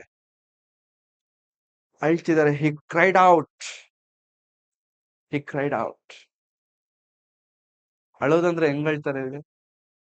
ಯೇಸು ಕ್ರಿಸ್ತ ಅವರು ಅಳ್ತಿದ್ದಾರೆ ಅಂತಂದ್ರೆ ಹೌ ಹಿ ಇಸ್ ಕ್ರೈಂಗ್. ಅಳೋದ್ರಲ್ಲೂ ತುಂಬಾ ಡಿಫ್ರೆಂಟ್ ಸ್ಟೇಜಸ್ ಇರ್ತವೆ. ಸುಮ್ನೆ ಅಳೋದು, ಮಕ್ಕಳು ಅಳ್ತಾರೆ ನೋಡಿ, ಅವ್ರ ಅಪ್ಪ ಅಮ್ಮ ದೂರ ಆಯ್ತಿದಾರೆ ಅನ್ಕೊಳ್ಳಿ, ಇಮ್ಮಿಡಿಯೇಟ್ ಆಗಿ ಅಳ್ತಾರೆ, ಕಣ್ ತುಂಬಾ ನೀರು ಬಂದ್ಬಿಡುತ್ತೆ, ಸೋರ್ ಬಿಡುತ್ತೆ ಹಂಗೆ. ಅದೇ ಅಪ್ಪ ಅಮ್ಮ ಹತ್ರ ಬಂದ್ಬಿಡ್ಲಿ, ಹೆಂಗ್ ನೀರ್ ಬಂತ ಹಂಗೆ ಹಿಂದಕ್ ಹೋಗ್ಬಿಡುತ್ತೆ, ಮತ್ತೆ ಕಣ್ಣಿಂದ ಹೆಂಗ್ ನೀರ್ ಹೊರಗ್ ಬಂತಲ್ಲ ಹಂಗೆ ಹಿಂದಕ್ ಹೋಗ್ಬಿಡುತ್ತೆ, ನಿಂತ್ಕೊಬಿಡುತ್ತೆ, ಅಳು ನಿಂತ್ಕೊಂಡ್ಬಿಡುತ್ತೆ, ಎಲ್ಲ ನಿಂತ್ಕೊಂಡ್ಬಿಡುತ್ತೆ. ಇದು ಎಂತದ್ ಗೊತ್ತಾ? ಟೆಂಪರವರಿ ಡೂಪ್ಲಿಕೇಟ್ ಅಳು ಇವೆಲ್ಲ. ಮಕ್ಕಳು ಅಳೋದೆಲ್ಲ ಎಂತದ್ ಗೊತ್ತಾ ಇವಾಗ? ಡೂಪ್ಲಿಕೇಟ್ ಅಳುಗಳು. ದೂರ ಹೋದ್ರೆ ಅಳ್ತಾರೆ, ಹತ್ರ ಬಂದ್ಬಿಟ್ರೆ ಅಳೋದಿಲ್ಲ, ಏನೂ ಇಲ್ಲ. ಇನ್ನೊಂದು ಸ್ಟೇಜ್ ಅಳು, ಒಡೆದಾಗ ಬರೋ ಅಳು. ಹೊಡೆದಾಗ ನೋವು ಕಡಿಮೆ ಆಗೋವರೆಗೂ ಅಳ್ತಾರೆ. ಅದು ದೊಡ್ಡವರೇ ಆಗಿರ್ಬೋದು, ಚಿಕ್ಕವರೇ ಆಗಿರ್ಬೋದು, ನೋವು ಕಡಿಮೆ ಆಗೋವರೆಗೂ ಅಳ್ತಾರೆ. ಒಂದು ಅಪ್ಪ ದೂರ ಆದ್ರೆ, ಯಾರಾದ್ರೂ ಪ್ರೀತಿ ಮಾಡಿದವರು ದೂರ ಆದ್ರೆ ಬರೋ ಅಳು, ಹತ್ರ ಬಂದಿದ ತಕ್ಷಣ ಕಾಂಪ್ರೋ. ಪೆಟ್ಟು ಬಿದ್ದಾಗ ನೋವಿರೋವರೆಗೂ ಅಳು. ಮೂರನೇದೇನೋ ಗೊತ್ತಾ? ದುಃಖದಿಂದ ಬರೋ ಅಳು. ಈ ದುಃಖದಿಂದ ಬರೋ ಅಳಿಗೆ ಯಾರು ಹೊಡಿಬೇಕಂತಿಲ್ಲ, ಯಾರು ದೂರ ಆಗಬೇಕು ಅಂತಾನೂ ಇಲ್ಲ, ಏನೋ ಗೊತ್ತಿಲ್ಲ, ಅಳು ಬರುತ್ತೆ. ಯಾಕೋ ಗೊತ್ತಿಲ್ಲ, ಅಳು ಬಂದ್ಬಿಡುತ್ತೆ. ಯಾರಾದ್ರೂ ಬೈದ್ರೇನೋ ನಿನ್ನ, ಬೈದಿಲ್ಲ. ಹೊಡೆದ್ರೇನೋ ನಿನ್ನ, ಹೊಡೆದಿಲ್ಲ. ಮತ್ ಯಾಕೆ ಅಳ್ತಿದ್ಯಾ? ಗೊತ್ತಿಲ್ಲ. ಬಟ್ ನನ್ನ ಹೃದಯದಲ್ಲಿರುವಂತ ದುಃಖದಿಂದ ಬರುತ್ತಿರುವಂತ ಅಳು. ಈ ಕಣ್ಣೀರಿಗೆ ಕಾರಣವೇನು? ಈ ಕಣ್ಣೀರಿನ ಹಿಂದೆ ಇರುವಂತ ಕಾರಣವೇನು? ದುಃಖ, ದುಃಖ, ದುಃಖ. ಯಾರೋ ಏನೋ ಅಂದ್ರಂತಲ್ಲ, ಒಳಗಿರುವಂತ ದುಃಖ. ಯೇಸು ಕ್ರಿಸ್ತರವರಿಗೆ ಈ ಮೂರಲ್ಲಿ ಯಾವ್ದರಿಂದ ಅಳು ಬರ್ತಿದೆ? ಯಾರೋ ದೂರ ಆಗಿರೋದ್ರಿಂದನ, ಯಾರಾದ್ರೂ ಹೊಡೆದಿರೋದ್ರಿಂದನ? ಯಾಕೆ ದುಃಖ ಆಗ್ತಿದೆಯಂತೆ, ಯಾಕೆ ಅಳು ಬರ್ತಿದೆಯಂತೆ? ಒಳಗಡೆ ನೋವಿದೆ, ಒಳಗಡೆ ದುಃಖ ಇದೆ. ಆ ದುಃಖ ಏನ್ ನೋಡಿದ ತಕ್ಷಣ ಸ್ಟಾರ್ಟ್ ಆಯ್ತು? ಪಟ್ಟಣವನ್ನು ನೋಡಿದ ತಕ್ಷಣ ಸ್ಟಾರ್ಟ್ ಆಯ್ತು. ಹೌದಾ? ಅಳ್ತಿದ್ದಾರೆ. ಇಲ್ಲಿ ಕುಳಿತಂತ ನಮ್ಮೆಲ್ಲರ ಬದುಕಿನಲ್ಲಿ ಯೇಸು ಕ್ರಿಸ್ತರವರು ಬರಬೇಕು ಅಂತಂದುಕೊಂಡಾಗ ಎಷ್ಟು ಸಂತೋಷದಿಂದ ಬರ್ತಾರೆ ಅಂತಂದ್ರೆ, ನಾನು ನನ್ನ ಸಹೋದರನ ಬಳಿಗೆ ಹೋಗ್ತಿದ್ದೇನೆ, ನಾನು ನನಗೋಸ್ಕರವಾಗಿ ಪ್ರತ್ಯೇಕಿಸಿಕೊಂಡಂತವನ ಬಳಿಗೆ ಹೋಗ್ತಿದ್ದೇನೆ, ನನ್ನ ನಾಮದಲ್ಲಿ ದೀಕ್ಷಾ ಸ್ನಾನವನ್ನ ಹೊಂದಿದವನ ಬಳಿಗೆ ನಾನು ಹೋಗ್ತಿದ್ದೇನೆ. I am very much happy. But as soon as he reaches, ಯಾವಾಗಾದ್ರೆ ನಮ್ಮ ಸಮೀಪಕ್ಕೆ ಬಂದು ಬಿಡ್ತಾರೋ, ಅವನ್ ನೋಡಿದ ತಕ್ಷಣ ಕೂಡ ಯೇಸು ಕ್ರಿಸ್ತರವರಿಗೆ ಹೃದಯದ ತುಂಬಾ ದುಃಖ ತುಂಬ್ಕೊಂಡ್ಬಿಡುತ್ತಂತೆ, ಅಳ್ತಾರಂತೆ. ಯಾಕೆ ಅಳ್ತಿದ್ದಾರೆ? ಯೆರೂಸಲೇಮ್ ಪಟ್ಟಣವನ್ನು ನೋಡಿ ಯಾಕೆ ಅಳ್ತಿದಾರೋ ಗೊತ್ತಾದ್ರೆ, ನಮ್ಮನ್ನ ನೋಡಿ ಕೂಡ ಯಾಕೆ ಅಳ್ತಾರೋ ನಮಗೆ ಗೊತ್ತಾಗುತ್ತೆ.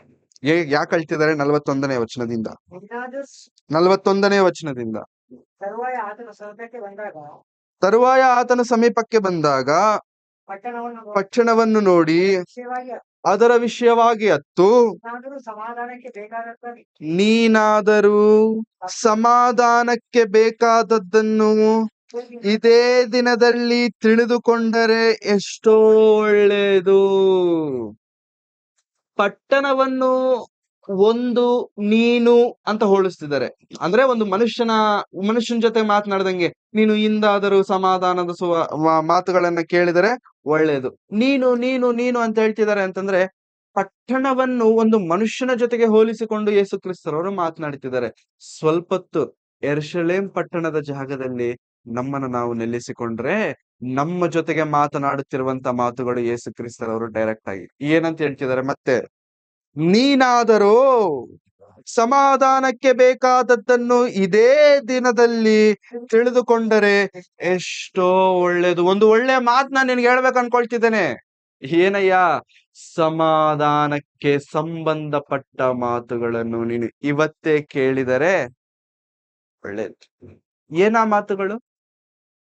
ಏನಾ ಸಮಾಧಾನಕ್ಕೆ ಸಂಬಂಧಪಟ್ಟ ಮಾತುಗಳು? ಏನೋ ಪ್ರಿಯರೇ, ಏನಾ ಮಾತುಗಳು? ಎಲ್ಲಿ ಸಿಗ್ತಾವ ನಮಗ ಮಾತುಗಳು? ಅರ್ಥ ಆಗ್ತಿದೆ ನಮ್ಗೆ ಕೇಳ್ತಿರೋದು? ಸಮಾಧಾನಕ್ಕೆ ಸಂಬಂಧಪಟ್ಟ ಮಾತುಗಳಂತಂದ್ರೆ ಯಾವುವು? ದೇವರ ಮಾತುಗಳು. ಆ ದೇವರ ಮಾತುಗಳನ್ನು ನೀನು ಇವತ್ತೇ ಕೇಳಿದರೆ ನಿನಗೆ ಒಳ್ಳೇದು. ಕೇಳಿದ್ರೆ ಒಳ್ಳೇದು ಅಂತಂದ್ರೆ ಜಸ್ಟ್ ನಾವು ಕೇಳ್ತಿದ್ದೇವಲ್ವಾ ಬ್ರದರ್, ಪ್ರತಿ ವಾರ 2 ಸಲ 3 ಸಲ 4 ಸಲ ಅಂತಂದ್ರೆ.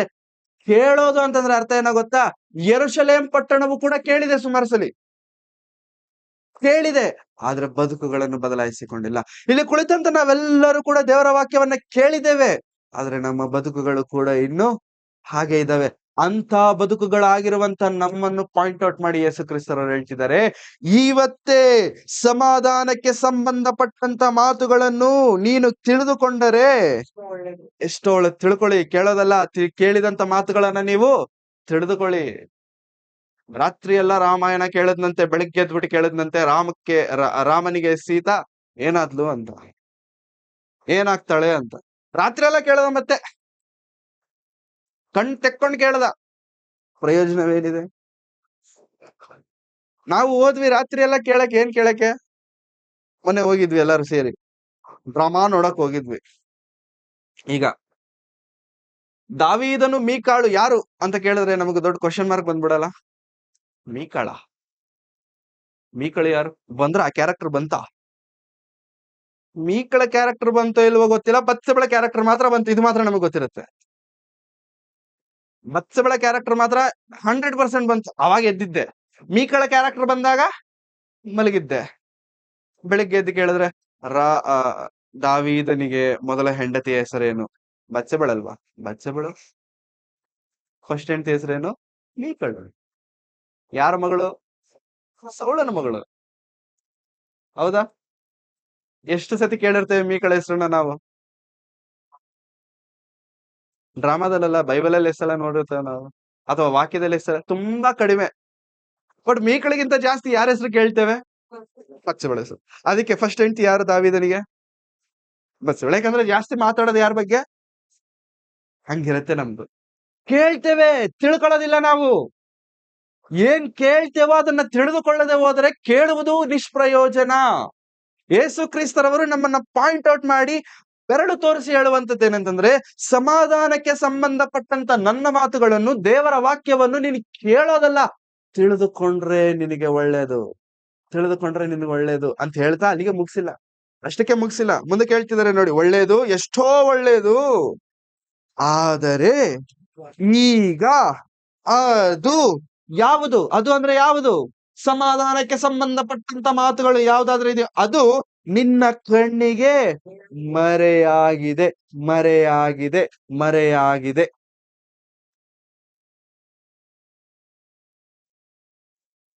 ಇಷ್ಟು ವರ್ಷಗಳಿಂದ ನಿನ್ನ ಕಿವಿಗಳಿಗೆ ಬೀಳುತ್ತಿರುವಂತ ಸಮಾಧಾನಕ್ಕೆ ಸಂಬಂಧಪಟ್ಟಂತ ವಾಕ್ಯ ಮಾತುಗಳೇನಾದ್ರೂ ಇದೆಯಲ್ಲ, ಮರೆಯಾಗಿದೆ, ಮರೆಯಾಗಿದೆ. ವ್ಯಾನಿಶ್ಡ್. ಇಲ್ಲ. ಏನಾಯ್ತು? ಏನಾಯ್ತು? What happen? ಯಾಕೆ ವ್ಯಾನಿಶ್ ಆಯ್ತು? ಯಾಕೆ ಕಾಣೆಯಾಗಿ ಹೋಯ್ತು? ಯಾಕೆಂದರೆ ನೀನು ಸಮಾಧಾನಕ್ಕೆ ಸಂಬಂಧಪಟ್ಟ ಮಾತುಗಳನ್ನು ತಿಳಿದುಕೊಳ್ತಿಲ್ಲ. ಈ ಮಾತುಗಳನ್ನೆಲ್ಲ ಹೇಳಬೇಕಾದ್ರೆ ಯೇಸು ಕ್ರಿಸ್ತರವರ ಕಣ್ ತುಂಬಾ ನೀರು ತುಂಬಿಕೊಂಡಿದೆ, ಅರ್ಥ ಮಾಡ್ಕೊಳ್ಳೋಣ. ಈ ಮಾತುಗಳು ಹೇಳಬೇಕಾದ್ರೆ, ನಿನ್ನನ್ನ ನನ್ನನ್ನ ನೋಡುತ್ತಾ ಹೇಳಬೇಕಾದ್ರೆ ಯೇಸು ಕ್ರಿಸ್ತರವರ ಕಣ್ಣಿನ ತುಂಬಾ ನೀರು ತುಂಬಿಕೊಂಡಿದೆ. ಆ ಕಣ್ಣಿಂದ ನೀರು ಕೆಳಗೆ ಬೀಳ್ತಿದೆ. ಕೆಳಗೆ ಬೀಳಬೇಕಾದ್ರೆ ನಿನ್ನ ಜೊತೆಗೆ ನನ್ನ ಜೊತೆಗೆ ಯೇಸು ಕ್ರಿಸ್ತರವರು ಆಡುತ್ತಿರುವಂತ ಮಾತುಗಳು ಇವತ್ತಾದ್ರೂ ನೀನು ಕೇಳಿದ್ರೆ ನಿನಗೆ ಎಷ್ಟೋ ಒಳ್ಳೇದಾಗಿತ್ತು. ಆದರೆ ಇವತ್ತು ನೀನು ಕೇಳಬೇಕು ಅನ್ಕೊಂಡ್ರು, ನೀನು ಬದಲಾಗಬೇಕಂತ ಅಂದ್ಕೊಂಡ್ರು ಕೂಡ ಅದು ನಿನ್ನ ಕಣ್ಣಿಗೆ ಮರೆಯಾಗಿದೆ. That is unavailable, that is not available. ಯಾಕೆಂದರೆ ಅದು ನಿನ್ನ ಕಣ್ಣಿಗೆ ಮರೆಯಾಗಿದೆ ಅಂತ ಹೇಳುತ್ತಾ, ದೇವರು ನಿನಗೆ ದರ್ಶನ ಕೊಟ್ಟ. ಮರೆಯಾಗಿದೆ. ದೇವರು ನಿನಗೆ ದರ್ಶನ ಕೊಟ್ಟ ಸಮಯವನ್ನು ನೀನು ತಿಳುಕೊಳ್ಳಲಿಲ್ಲವಾದದರಿಂದ ನಿನ್ನ ವೈರಿಗಳು ಒಡ್ಡುಗಟ್ಟಿ ನಿನ್ನ ಸುತ್ತಲೂ ಮುತ್ತಿಗೆ ಹಾಕಿ ಎಲ್ಲಾ ಕಡೆಗಳಲ್ಲಿಯೂ ನಿನ್ನನ್ನು ಬಂದು ಮಾಡಿ ನಿನ್ನೊಳಗಿರುವ ನಿನ್ನ ಜನರನ್ನು ನಿರ್ಮೂಲ ಮಾಡಿ ನಿನ್ನಲ್ಲಿ ಕಲ್ಲಿನ ಮೇಲೆ ಕಲ್ಲು ನಿಲ್ಲದಂತೆ ಮಾಡುವ ದಿವಸಗಳು ನಿನ್ನ ಮೇಲೆ ಬರುವವು. ಇದು ವರದ ಮಾತುಗಳಾಗಿ ಕಾಣ್ತಿದ್ಯಾ, ಶಾಪದ ಮಾತುಗಳಾಗಿ ಕಾಣ್ತಿದ್ಯಾ? ಇವಾಗ ನಾವು ಓದಿರುವಂತ ಈ 2 ವಚನಗಳು ವರ ಆಶೀರ್ವಾದದ ಮಾತುಗಳಾಗಿದೆಯಾ, ಶಾಪದ ಮಾತುಗಳಾಗಿ ಕಾಣ್ತಿದ್ಯಾ? ಯಾಕೆ ಯೇಸು ಕ್ರಿಸ್ತರು ಶಾಪ ಕೊಡ್ತಿದ್ದಾರೆ? ಯಾಕೆ ಯೇಸು ಕ್ರಿಸ್ತರವರು ಶಾಪ ಕೊಡ್ತಿದ್ದಾರೆ? ಇದು ಯೇಸು ಕ್ರಿಸ್ತರವರು ಕೊಡ್ತಿರುವಂತ ಶಾಪನ, ಅಥವಾ ಆಲ್ರೆಡಿ ನಿನ್ನ ಜೀವನದಲ್ಲಿ ನಡೆಯುತ್ತೆ ಅಂತ ಹೇಳ್ತಿರುವಂತದ್ದ? ಮತ್ತೆ ಇದು ಯೇಸು ಕ್ರಿಸ್ತರವರು ತಾನಾಗಿ ತಾನು ಕೊಡ್ತಿರುವಂತ ಶಾಪನೋ, ಅಥವಾ ನಿನ್ನ ಜೀವನದಲ್ಲಿ ಇದು ನಡೆಯುತ್ತೆ ಅಂತ ಭವಿಷ್ಯವನ್ನ ಹೇಳ್ತಿದಾರ? ಮತ್ ಶಾಪ ಅಂದ್ರೆ ಯಾರು? ಇದು ಯೇಸು ಕ್ರಿಸ್ತರವರು ಕೊಡ್ತಿರುವಂತ ಶಾಪ ಅಲ್ಲ. ಇಸ್ರಾಯೇಲ್ಯರು, ಯೆರೂಸಲೇಮ್ ಪಟ್ಟಣದವರು ತಾವಾಗಿ ತಾವೇ ಸಂಪಾದಿಸಿಕೊಂಡಂತ ಶಾಪ ಇದು. ಅರ್ಥ ಆಗ್ತಿದ್ಯಾ? ಇದು ಈ ಶಾಪ ಯೇಸು ಸ್ವಾಮಿ ಕೊಡ್ತಿಲ್ಲ, ಅರ್ಥ ಮಾಡ್ಕೊಳ್ಳಿ. ಆ ಮಾತಿನಲ್ಲಿರುವಂತ ಆಂತರ್ಯವೇನಂತಂದ್ರೆ, ಯೇಸು ಕ್ರಿಸ್ತರವರು ಅವರನ್ನು ಶಪಿಸುತ್ತಿಲ್ಲ. ನೀವು ನೀವಾಗೆ ಸಂಪಾದಿಸಿಕೊಂಡಂತ, ಪಡೆದುಕೊಂಡಂತ ಶಾಪವನ್ನ ತಿಳಿಸ್ತಿದ್ದಾರೆ. ಯೇಸು ಕ್ರಿಸ್ತರವರು ಇವತ್ತು ನಮ್ಮ ಜೊತೆಗೆ ಕೂಡ ನಮ್ಮ ಕಣ್ಣು ಮುಂದೆ ನಿಂತ್ಕೊಂಡು ಹೇಳುವಂತದ್ದೇನೋ ಗೊತ್ತಾ? ನಿನ್ನ ಜೀವನ ಹಾಳಾಗತ್ತೆ, ನಿನ್ನ ಬದುಕು ಹಾಳಾಗತ್ತೆ, ನಿನ್ನ ಕುಟುಂಬ ಹಾಳಾಗತ್ತೆ, ಜನರು ಬಂದು ನಾಶ ಮಾಡ್ತಾರೆ ನಿನ್ನನ್ನ, ನಿನ್ನ ಒಳಗಿರುವಂತ ಜನರು ಹಾಳಾಗೋಗ್ತಾರೆ. ಯಾಕಯ್ಯ ಶಪಿಸ್ತಿದ್ಯಾ ನನ್ನನ್ನು? ನಾನ್ ನಿನಗೆ ಶಪಿಸ್ತಿಲ್ಲ, ಐ ಆಮ್ ನಾಟ್. ಬಟ್ ನೀನೇ ಇದನ್ನ ಸಂಪಾದಿಸಿಕೊಂಡಿದೀಯಾ, ನೀನು ಸಂಪಾದಿಸಿಕೊಂಡಿರುವಂತದ್ದನ್ನ ನಿನಗೆ ನಾನು ತಿಳಿಸ್ತೀನಿ. ಯಾಕೆ ಯೇಸು ಕ್ರಿಸ್ತರವರು ಪಟ್ಟಣವನ್ನ ನೋಡಿ ಅಳ್ತಿದ್ದಾರೆ ಗೊತ್ತಾ? ಒಂದು ಕಾಲದಲ್ಲಿ ದೇವರು ಆರಿಸಿಕೊಂಡವನು ನೀನು, ಒಂದು ಕಾಲದಲ್ಲಿ ದೇವರು ಪ್ರತ್ಯೇಕಿಸಿಕೊಂಡವನು ನೀನು, ದೇವರ ರಾಜ್ಯವು ನಿನ್ನಿಂದ ಪ್ರಾರಂಭವಾಗಬೇಕೆಂದು ದೇವರ ಮಹಾ ಪ್ರಣಾಳಿಕೆ ಹೊಂದಿದವನು ನೀನು. ಆದ್ರೆ ಇವತ್ತು ನಿನ್ನ ದುಸ್ಥಿತಿ ನೋಡಿದ್ರೆ ನನಗೆ ಅಳು ಬರುತ್ತಿದೆ. ಆದ್ರೆ ಇವತ್ತು ನಿನ್ನ ದೌರ್ಭಾಗ್ಯವಾದಂತ ಪರಿಸ್ಥಿತಿ ನೋಡ್ತಿದ್ರೆ ನನಗೆ ಅಳು ಬರ್ತಿದೆ. ಯಾಕಯ್ಯ ಅಳು ಬರ್ತಿದೆ ಅಂತಂದ್ರೆ, ಆಶೀರ್ವಾದ ಹೊಂದತಕ್ಕವನಾದಂತ ನಿನಗೆ ಶಾಪ ಬರ್ತಿದೆ. ಆಶೀರ್ವಾದವನ್ನು ಕೊಟ್ಟಂತ ದೇವರಿಂದಲೇ ನಿನಗೆ ಶಾಪ ಬರ್ತಿದೆ.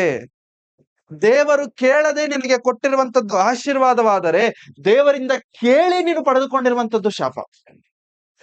ಅರ್ಥ ಆಗ್ತಿದೆಯಾ ಪ್ರಿಯ? ದೇವರು ಕೇಳದೆ ನನಗೆ ಕೊಟ್ಟಿರುವಂತದ್ದು ಆಶೀರ್ವಾದ. ದೇವರು ಕೇಳದೆ ನಮ್ಮೆಲ್ಲರ ಜೀವನವನ್ನು, ಎಲ್ಲೋ ಇದ್ದಂತ ನಮ್ಮ ಜೀವನಗಳನ್ನು ಉನ್ನತ ಸ್ಥಿತಿಗಳಲ್ಲಿ ತಂದು ನಿಲ್ಲಿಸಿದ್ದಾರೆ. ನಾವು ದೇವರನ್ನ ಕೇಳಿಲ್ಲ. God made us to be like that. God blessed us to be like that. But ನಾವು ಕೇಳದೆ ಕೊಟ್ಟಂತ ಬ್ಲೆಸ್ಸಿಂಗ್ ಏನಾಗ್ತಿದೆ ಇವಾಗ? ನಮಗೆ ಶಾಪವಾಗ್ತಿದೆ. ಕಾರಣವೇನು? ಒಂದ್ ಮಾತಿರುತ್ತೆ, ಯೆರೂಸಲೇಮೇ ಪ್ರವಾದಿಗಳನ್ನು ಕೊಳ್ಳುತ್ತಾ, ನಿನ್ನ ಬಳಿಗೆ ಕಳುಹಿಸಲ್ಪಟ್ಟಂತ ದೇವರ ಜನರನ್ನು ಕೊಲ್ಲುತ್ತಾ ಬಂದಂತ ಕ್ಷಣವೇ ಎಂಬುದಾಗಿ ಮೆನ್ಷನ್ ಮಾಡ್ತಾರೆ ಯೇಸು ಕ್ರಿಸ್ತರವರು. ಮತ್ತಾಯನ ಬರೆದಂತ ಸುವಾರ್ತೆ 23ನೇ ಅಧ್ಯಾಯ 35.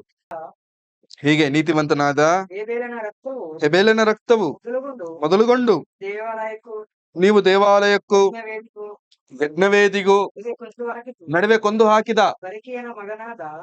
ಬರಕಿಯನ ಮಗನಾದ ಜಕ್ಕಾರಿಯನ ರಕ್ತದವರೆಗೂ ಭೂಮಿಯ ಮೇಲೆ ಸುರಿಸಲ್ಪಟ್ಟ ಎಲ್ಲಾ ನೀತಿವಂತರ ರಕ್ತದಿಂದ ಉಂಟಾಗುವ ಅಪರಾಧವು ನಿಮ್ಮ ತಲೆಯ ಮೇಲೆ ಬರುವುದು. ಅದೆಲ್ಲ ಈ ಸಂತತಿಯವರ ಮೇಲೆ ಬರುವುದೆಂದು ನಿಮಗೆ ಸತ್ಯವಾಗಿ ಹೇಳುತ್ತೇನೆ. ಇವಾಗ ಓದಿ 36, 37. ಯೆರೂಸಲೇಮೇ ಪ್ರಾಣ ತೆಗೆಯುವವಳೆ, ಪ್ರವಾದಿಗಳ ಪ್ರಾಣ ತೆಗೆಯುವವಳೆ, ದೇವರು ನಿನ್ನ ಬಳಿಗೆ ಕಳುಹಿಸಿಕೊಟ್ಟವರನ್ನು ಕಳ್ಳೆಸೆದುಕೊಳ್ಳುವವಳೆ, ಕೋಳಿ ತನ್ನ ಮರಿಗಳನ್ನು ರೆಕ್ಕೆ ಕೆಳಗೆ ಕೂಡಿಸಿಕೊಳ್ಳುವ ನಿನ್ನ ಮಕ್ಕಳನ್ನು ಕೂಡಿಸಿಕೊಳ್ಳುವುದಕ್ಕೆ ನನಗೆ ಎಷ್ಟೋ ಸಾರಿ ಮನಸ್ಸಿತ್ತು. ಆದರೆ ನಿಮಗೆ ಮನಸ್ಸಿಲ್ಲದೆ ಹೋಯಿತು. ನನಗೆಷ್ಟೋ ಸಾರಿ ಮನಸ್ಸಿತ್ತು, ಆದರೆ ನಿಮಗ್ ಮನಸ್ಸು. ಎಷ್ಟೋ ಸಾರಿ ನನ್ನ ಪ್ರೀತಿಯ ಮಾತುಗಳನ್ನು ನಿನಗೆ ಹೇಳಿದೆ.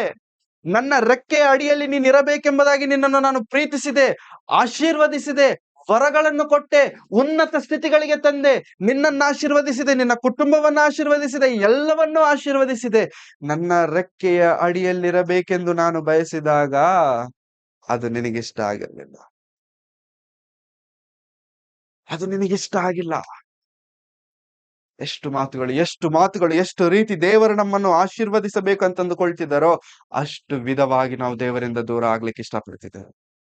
ನಮ್ಮ ಬದುಕುಗಳಲ್ಲಿ ದೇವರಿಗೆ ಪ್ರಥಮವಾದಂತ ಸ್ಥಾನವನ್ನು ಕೊಡುವುದಕ್ಕಿಂತ ಬದಲಾಗಿ ಬೇರೆ ಯಾರಿಗೋ ನಾವು ಪ್ರಥಮವಾದಂತ ಸ್ಥಾನಗಳನ್ನ ಕೊಡ್ತಿದ್ದೇವೆ.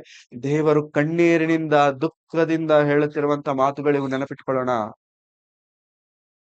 ಆತನ ಕಣ್ಣುಗಳಿಂದ ನೀರು ಬರ್ತಿದೆ. ಯಾಕೆ ಬರ್ತಿದೆ? ನೀನೇ ಕಾರಣ ಅದಕ್ಕೆ. ಆತನು ಕಣ್ಣೀರು ಸುರಿಸ್ತಿದ್ದಾನೆ. ಯಾಕೆ ಅಂತಂದ್ರೆ ಅದಕ್ಕೆ ಕಾರಣವು ನೀನೇ. ಯಾಕಂತಂದ್ರೆ ನಿನ್ನ ಬಳಿಗೆ ಕಳುಹಿಸಲ್ಪಟ್ಟಂತ ಪ್ರವಾದಿಗಳನ್ನು ಕೊಂದಂತವಳು ನೀನು. ಯೆರೂಸಲೇಮ್ ಪಟ್ಟಣವೇ, ಯೆರೂಸಲೇಮ್ ಪಟ್ಟಣದ ಜಾಗದಲ್ಲಿ ನಮ್ಮ ಹೆಸರುಗಳನ್ನ ಇಟ್ಕೊಳ್ಳೋಣ. ನಿನ್ನ ಬಳಿಗೆ ಕಳುಹಿಸಲ್ಪಟ್ಟಂತ ನನ್ನ ಮಾತುಗಳಿಂದ ಪ್ರತಿ ವಾರ ಕೊಳ್ತಿದ್ಯಾ ಗೊತ್ತಾ ನೀನು? You are killing my words. ನನ್ನ ಮಾತುಗಳನ್ನು ನಿನ್ನ ಹೃದಯದಲ್ಲಿ ಇಟ್ಕೊಳ್ಳಬೇಕೆಂಬುದಾಗಿ ಶಿಲುಬೆ ಮೇಲೆ ನಾನು ಪ್ರಾಣವನ್ನು ಕೊಟ್ಟು ನಿನಗೋಸ್ಕರವಾಗಿ ರಕ್ಷಣೆ ಕೊಟ್ಟರೆ, ಆ ರಕ್ಷಣೆಯನ್ನು ನಾನು ನಿನಗೆ ಶ್ರೇಷ್ಠವಾದದ್ದನ್ನಾಗಿ ನಿನ್ನ ಕೈಗಳಿಗೆ ಒಪ್ಪಿಸಿಕೊಟ್ಟರೆ ಏನ್ ಮಾಡ್ತಿದ್ಯಾ? ರಕ್ಷಣೆಯನ್ನ ಏನ್ ಮಾಡ್ತಿದ್ಯಾ? ವಿಮೋಚನವನ್ನ, ಆ ಮಾತುಗಳನ್ನ. You are killing, you are killing. ದೇವಕುಮಾರನನ್ನು ಬಹಿರಂಗವಾಗಿ ಜನರ ಮುಂದೆ, ಸಮಾಜದ ಮಧ್ಯದಲ್ಲಿ ಪ್ರತಿ ದಿನವೂ ನಾವು ಶಿಲುಬೆಗೆ ಹಾಕ್ತಿದ್ದೇವಂತೆ. ಯೆರೂಸಲೇಮಿನವರು ಆ ರೋಮಾ ಸೈನಿಕರು ಒಮ್ಮೆ ಶಿಲುಬೆಗೆ ಹಾಕಿದರೆ ಪ್ರತಿ ಭಾನುವಾರ ನಾವು ಶಿಲುಬೆಯನ್ನು ಹೊತ್ಕೊಂಡು ಬರ್ತೇವಲ್ವ ಇಲ್ಲಿಗೆ. ನನ್ನನ್ನು ಹಿಂಬಾಲಿಸುವನು ಏನ್ ಹೊತ್ಕೊಂಡು ಹಿಂಬಾಲಿಸಬೇಕಂತೆ? ತನ್ನ ಶಿಲುಬೆಯನ್ನು, ತಂದಂತ ಶಿಲುಬೆಯನ್ನು ಚರ್ಚಲ್ಲಿ ಸೈಡ್ಗಿಟ್ಟು ಮತ್ತೆ ಶಿಲುಬೆ ಎತ್ಕೊಂಡು ಹೋಗ್ಬೇಕಾದ್ರೆ ಶಿಲುಬೆ ವೆಯ್ಟ್ ಜಾಸ್ತಿ ಆಗ್ತಿರತ್ತೆ. ಏನಯ್ಯ ವೆಯ್ಟ್ ಜಾಸ್ತಿ ಆಗ್ತಿದೆ ಅಂತ ಹೇಳ್ಬಿಟ್ಟು ಆ ಶಿಲುಬೆ ಕಡೆಗೆ ತಿರುಗಿ ನೋಡಿದ್ರೆ ಆ ಶಿಲುಬೆಗೆ ಒಬ್ಬ ತೂಗಾಡ್ತಿದಾರಂತೆ, ರಕ್ತದಿಂದ ತುಂಬ್ಕೊಂಡ್ಬಿಟ್ಟಿದಾರಂತೆ. ಯಾರಿವರು ಅಂತ ತಲೆ ಎತ್ತು ನೋಡಿದ್ರೆ ನಿನಗೆ ನನಗೆ ರಕ್ಷಣೆ ಕೊಟ್ಟಂತೆ ಯೇಸು ಕ್ರಿಸ್ತರು. ಯಾಕಯ್ಯ ನೀನ್ ಇಲ್ಲಿದ್ಯಾ ಅಂತಂದ್ರೆ, ನೀನ್ ಇಷ್ಟೊತ್ತು ಕೇಳಿದ ಮಾತು ನಿನಗೆ ಅರ್ಥ ಆಗಿಲ್ವಲ್ಲ, ನಿನ್ನ ಹೃದಯದಲ್ಲಿ ಕುಳಿತುಕೊಂಡಿಲ್ವಲ್ಲ. ನೀನು ಯಾವಾಗಾದ್ರೆ ವಾಕ್ಯ ನಿನ್ನ ಹೃದಯದಲ್ಲಿ ಕುಳಿತುಕೊಳ್ಳೋದಿಲ್ವೋ, ಯಾವಾಗಾದ್ರೆ ನಿನಗೆ ನನಗೆ ವಾಕ್ಯ ಅರ್ಥ ಆಗೋದಿಲ್ವೋ, ನಮ್ಮ ಬದುಕುಗಳನ್ನ ಬದಲಾಯಿಸುವಂತ ಮಾತುಗಳು ನಮ್ಮ ಕಿವಿಗಳಿಗೆ ಬೀಳುತ್ತಿದ್ದಾಗೆ ನಮ್ಮ ಹೃದಯಗಳು ಬದಲಾಗುವುದಿಲ್ಲವೋ, ಶಿಲುಬೆಯ ಭಾರ ಜಾಸ್ತಿ ಆಗ್ತಿರುತ್ತೆ. ಯಾರಿದ್ದಾರೆ ಆ ಶಿಲುಬೆ ಮೇಲೆ? ಯೇಸು ಕ್ರಿಸ್ತ. ಅಲ್ಲ, ನೀನು 2000 ವರ್ಷಗಳಿಂದ ಪ್ರಾಣ ಕೊಟ್ಟಿದೆಯಲ್ಲ, ನಾನು ಕೊಟ್ಟಂತ ಪ್ರಾಣ ನಿನಗೆ ಎಲ್ಲಿ ವ್ಯಾಲ್ಯೂ ಕಾಣಿಸ್ತೈತೆ? ನಾನು ಸುರಿಸಿದಂತ ರಕ್ತಕ್ಕೆ ನೀನ್ ಎಲ್ಲಿ ವ್ಯಾಲ್ಯೂ ಕಟ್ತಿದ್ದೆ? ಒಂದ್ ವೇಳೆ ವ್ಯಾಲ್ಯೂ ಕಟ್ತಿದ್ದಿದ್ರೆ ನಿನ್ನ ಹೃದಯದಲ್ಲಿ ನಿನ್ನ ಕಿವಿಗಳಿಗೆ ಬಿದ್ದಂತ ಈ ಮಾತುಗಳು ನಿನ್ನ ಹೃದಯವನ್ನು ಬದಲಾಯಿಸಬೇಕಾಯ್ತು. ಬದಲಾಯಿಸ್ತಿಲ್ವೇ? ಶಿಲುಬೆಗೆ ಆಗ್ತಿದ್ಯಲ್ಲ ನನ್ನನ್ನ. ಎಷ್ಟು ಎಷ್ಟು ಎಷ್ಟು ಮಾತುಗಳು ಬೇಕು ನಾವಿನ್ನು ಬದಲಾಗಕ್ಕೆ? ಎಷ್ಟು ಬೋಧಕರ ಮಾತುಗಳು ಬೇಕು ನಮ್ಮ ಹೃದಯಗಳನ್ನು ಇನ್ನು ಬದಲಾಯಿಸಲಿಕ್ಕೆ? ಇದು ತಪ್ಪು, ಇದನ್ನು ಮಾಡಬಾರದು ಅಂತ ಹೇಳಿದಾಗಿಯೂ ಕೂಡ ಇನ್ನೂ ಅದನ್ನೇ ಮಾಡ್ತಿದ್ದೇವೆ ಅಂದ್ರೆ what is wrong with us? What is wrong with us? ಅದು ತಪ್ಪು, ಅದನ್ನು ಮಾಡಬಾರದು. ಯೇಸು ಕ್ರಿಸ್ತರವರೇ ತನ್ನ ಪರಿಶುದ್ಧವಾದಂತ ಮಾತುಗಳ ಮೂಲಕವಾಗಿ ನಮಗೆ ಹೇಳ್ತಿದ್ದರೂ ಕೂಡ we are very much very much very much foolish that we don't understand. ಮತ್ತೆ ಹೇಗೆ ರಕ್ಷಣೆಯಲ್ಲಿ ನಾವು ನಿಲ್ಲಕ್ಕಾಗುತ್ತೆ? ಮತ್ತೆ ಹೇಗೆ ರಕ್ಷಣೆ ನಮ್ಮಲ್ಲಿ ಸ್ಥಿರವಾಗಿ ಬಲವಾಗಿ ನಿಲ್ಲಕ್ಕಾಗುತ್ತೆ? ನಮ್ಮನ್ನು ನೋಡಿದಾಗ ಸಂತೋಷ ಪಟ್ಟಂತ ಯೇಸು ಕ್ರಿಸ್ತರವರು ಇವಾಗ ನಮ್ಮನ್ನು ನೋಡಿದಾಗ ದುಃಖ ಪಡ್ತಿದ್ದಾರೆ, ಕಣ್ಣೀರು ಸುರಿಸ್ತಿದ್ದಾರೆ. ಅಪ್ಪ ಅಮ್ಮನಿಗೆ ಮಗ ಹುಟ್ಟಿದ್ದಾನೆ ಅಂತಂದಾಗ, ನನಗೆ ಗಂಡು ಮಗ ಹುಟ್ಟಿದ ಫುಲ್ ಖುಷಿ, ನನಗೆ ಗಂಡು ಮಗ ಹುಟ್ಟಿದ್ದಾನೆ. ಅದೇ ಮಗ ದೊಡ್ಡವನಾದ್ಮೇಲೆ ಅದೇ ಅಪ್ಪ ಅಮ್ಮ ಸಂತೋಷ ಪಟ್ಟವರು ಇವಾಗ ಕಣ್ಣಲ್ಲಿ ನೀರು ಸುರಿಸ್ತಾರೆ. ಯಾಕೆ? ಏನಾಯ್ತು ಅಂತಂದ್ರೆ, ನನಗೆ ಮಗ ಹುಟ್ಟಿದ್ದಾನೆ ಎಂಬಂತ ಅವತ್ತಿದ್ದಂತ ಸಂತೋಷಕ್ಕಿಂತ ಇವತ್ತಿರುವಂತ ದುಃಖನೇ. ಏನ್ ಕಡಿಮೆ ಮಾಡಿದೆ? ನನ್ನ ಮಗನಿಗೆ ಕೇಳಿದ್ದೆಲ್ಲ ಇಸ್ಕೊಟ್ಟೆ, ಅವನು ಎಲ್ಲಿಗೆ ಹೋಗ್ಬೇಕಂದ್ರೆ ಅಲ್ಲಿ ಕರ್ಕೊಂಡು ಹೋದ್ರೆ. ಆದರೂ ಯಾಕೆ ದುಃಖ ನನಗೆ ಅಂತಂದ್ರೆ, ನನ್ನ ಮಾತನ್ನು ಕೇಳದೆ ಇರುವುದರಿಂದ. When you don't listen to God, ನಿನ್ನನ್ನು ಈ ಭೂಮಿಯ ಮೇಲೆ ಕಳುಹಿಸಿ ನೀನು ರಕ್ಷಣೆಗೆ ಬಂದಂತ ದಿನದಲ್ಲಿ ಆತನು ಪಟ್ಟಂತ ಸಂತೋಷ ಪರಲೋಕದಲ್ಲಿ ಏನ್ ಮಾಡ್ಕೊಳ್ತೇನೆ ಅಂತ ಹೇಳಿದ್ದಾರೆ. ಒಬ್ಬರು ದೀಕ್ಷಾ ಸ್ಥಾನವನ್ನು ಹೊಂದಿ ರಕ್ಷಣೆಗೆ ಬಂದಾಗ ಪರಲೋಕದಲ್ಲಿ ಏನ್ ನಡೆಯುತ್ತೆ ಅಂತ ವಾಕ್ಯ ಹೇಳ್ತಿದೆ? ಸಂತೋಷ, ದೂತರೊಂದಿಗೆ ಸಂತೋಷ, ದೊಡ್ಡ ಹಬ್ಬ ಮಾಡ್ಕೊಳ್ತಾರಂತೆ.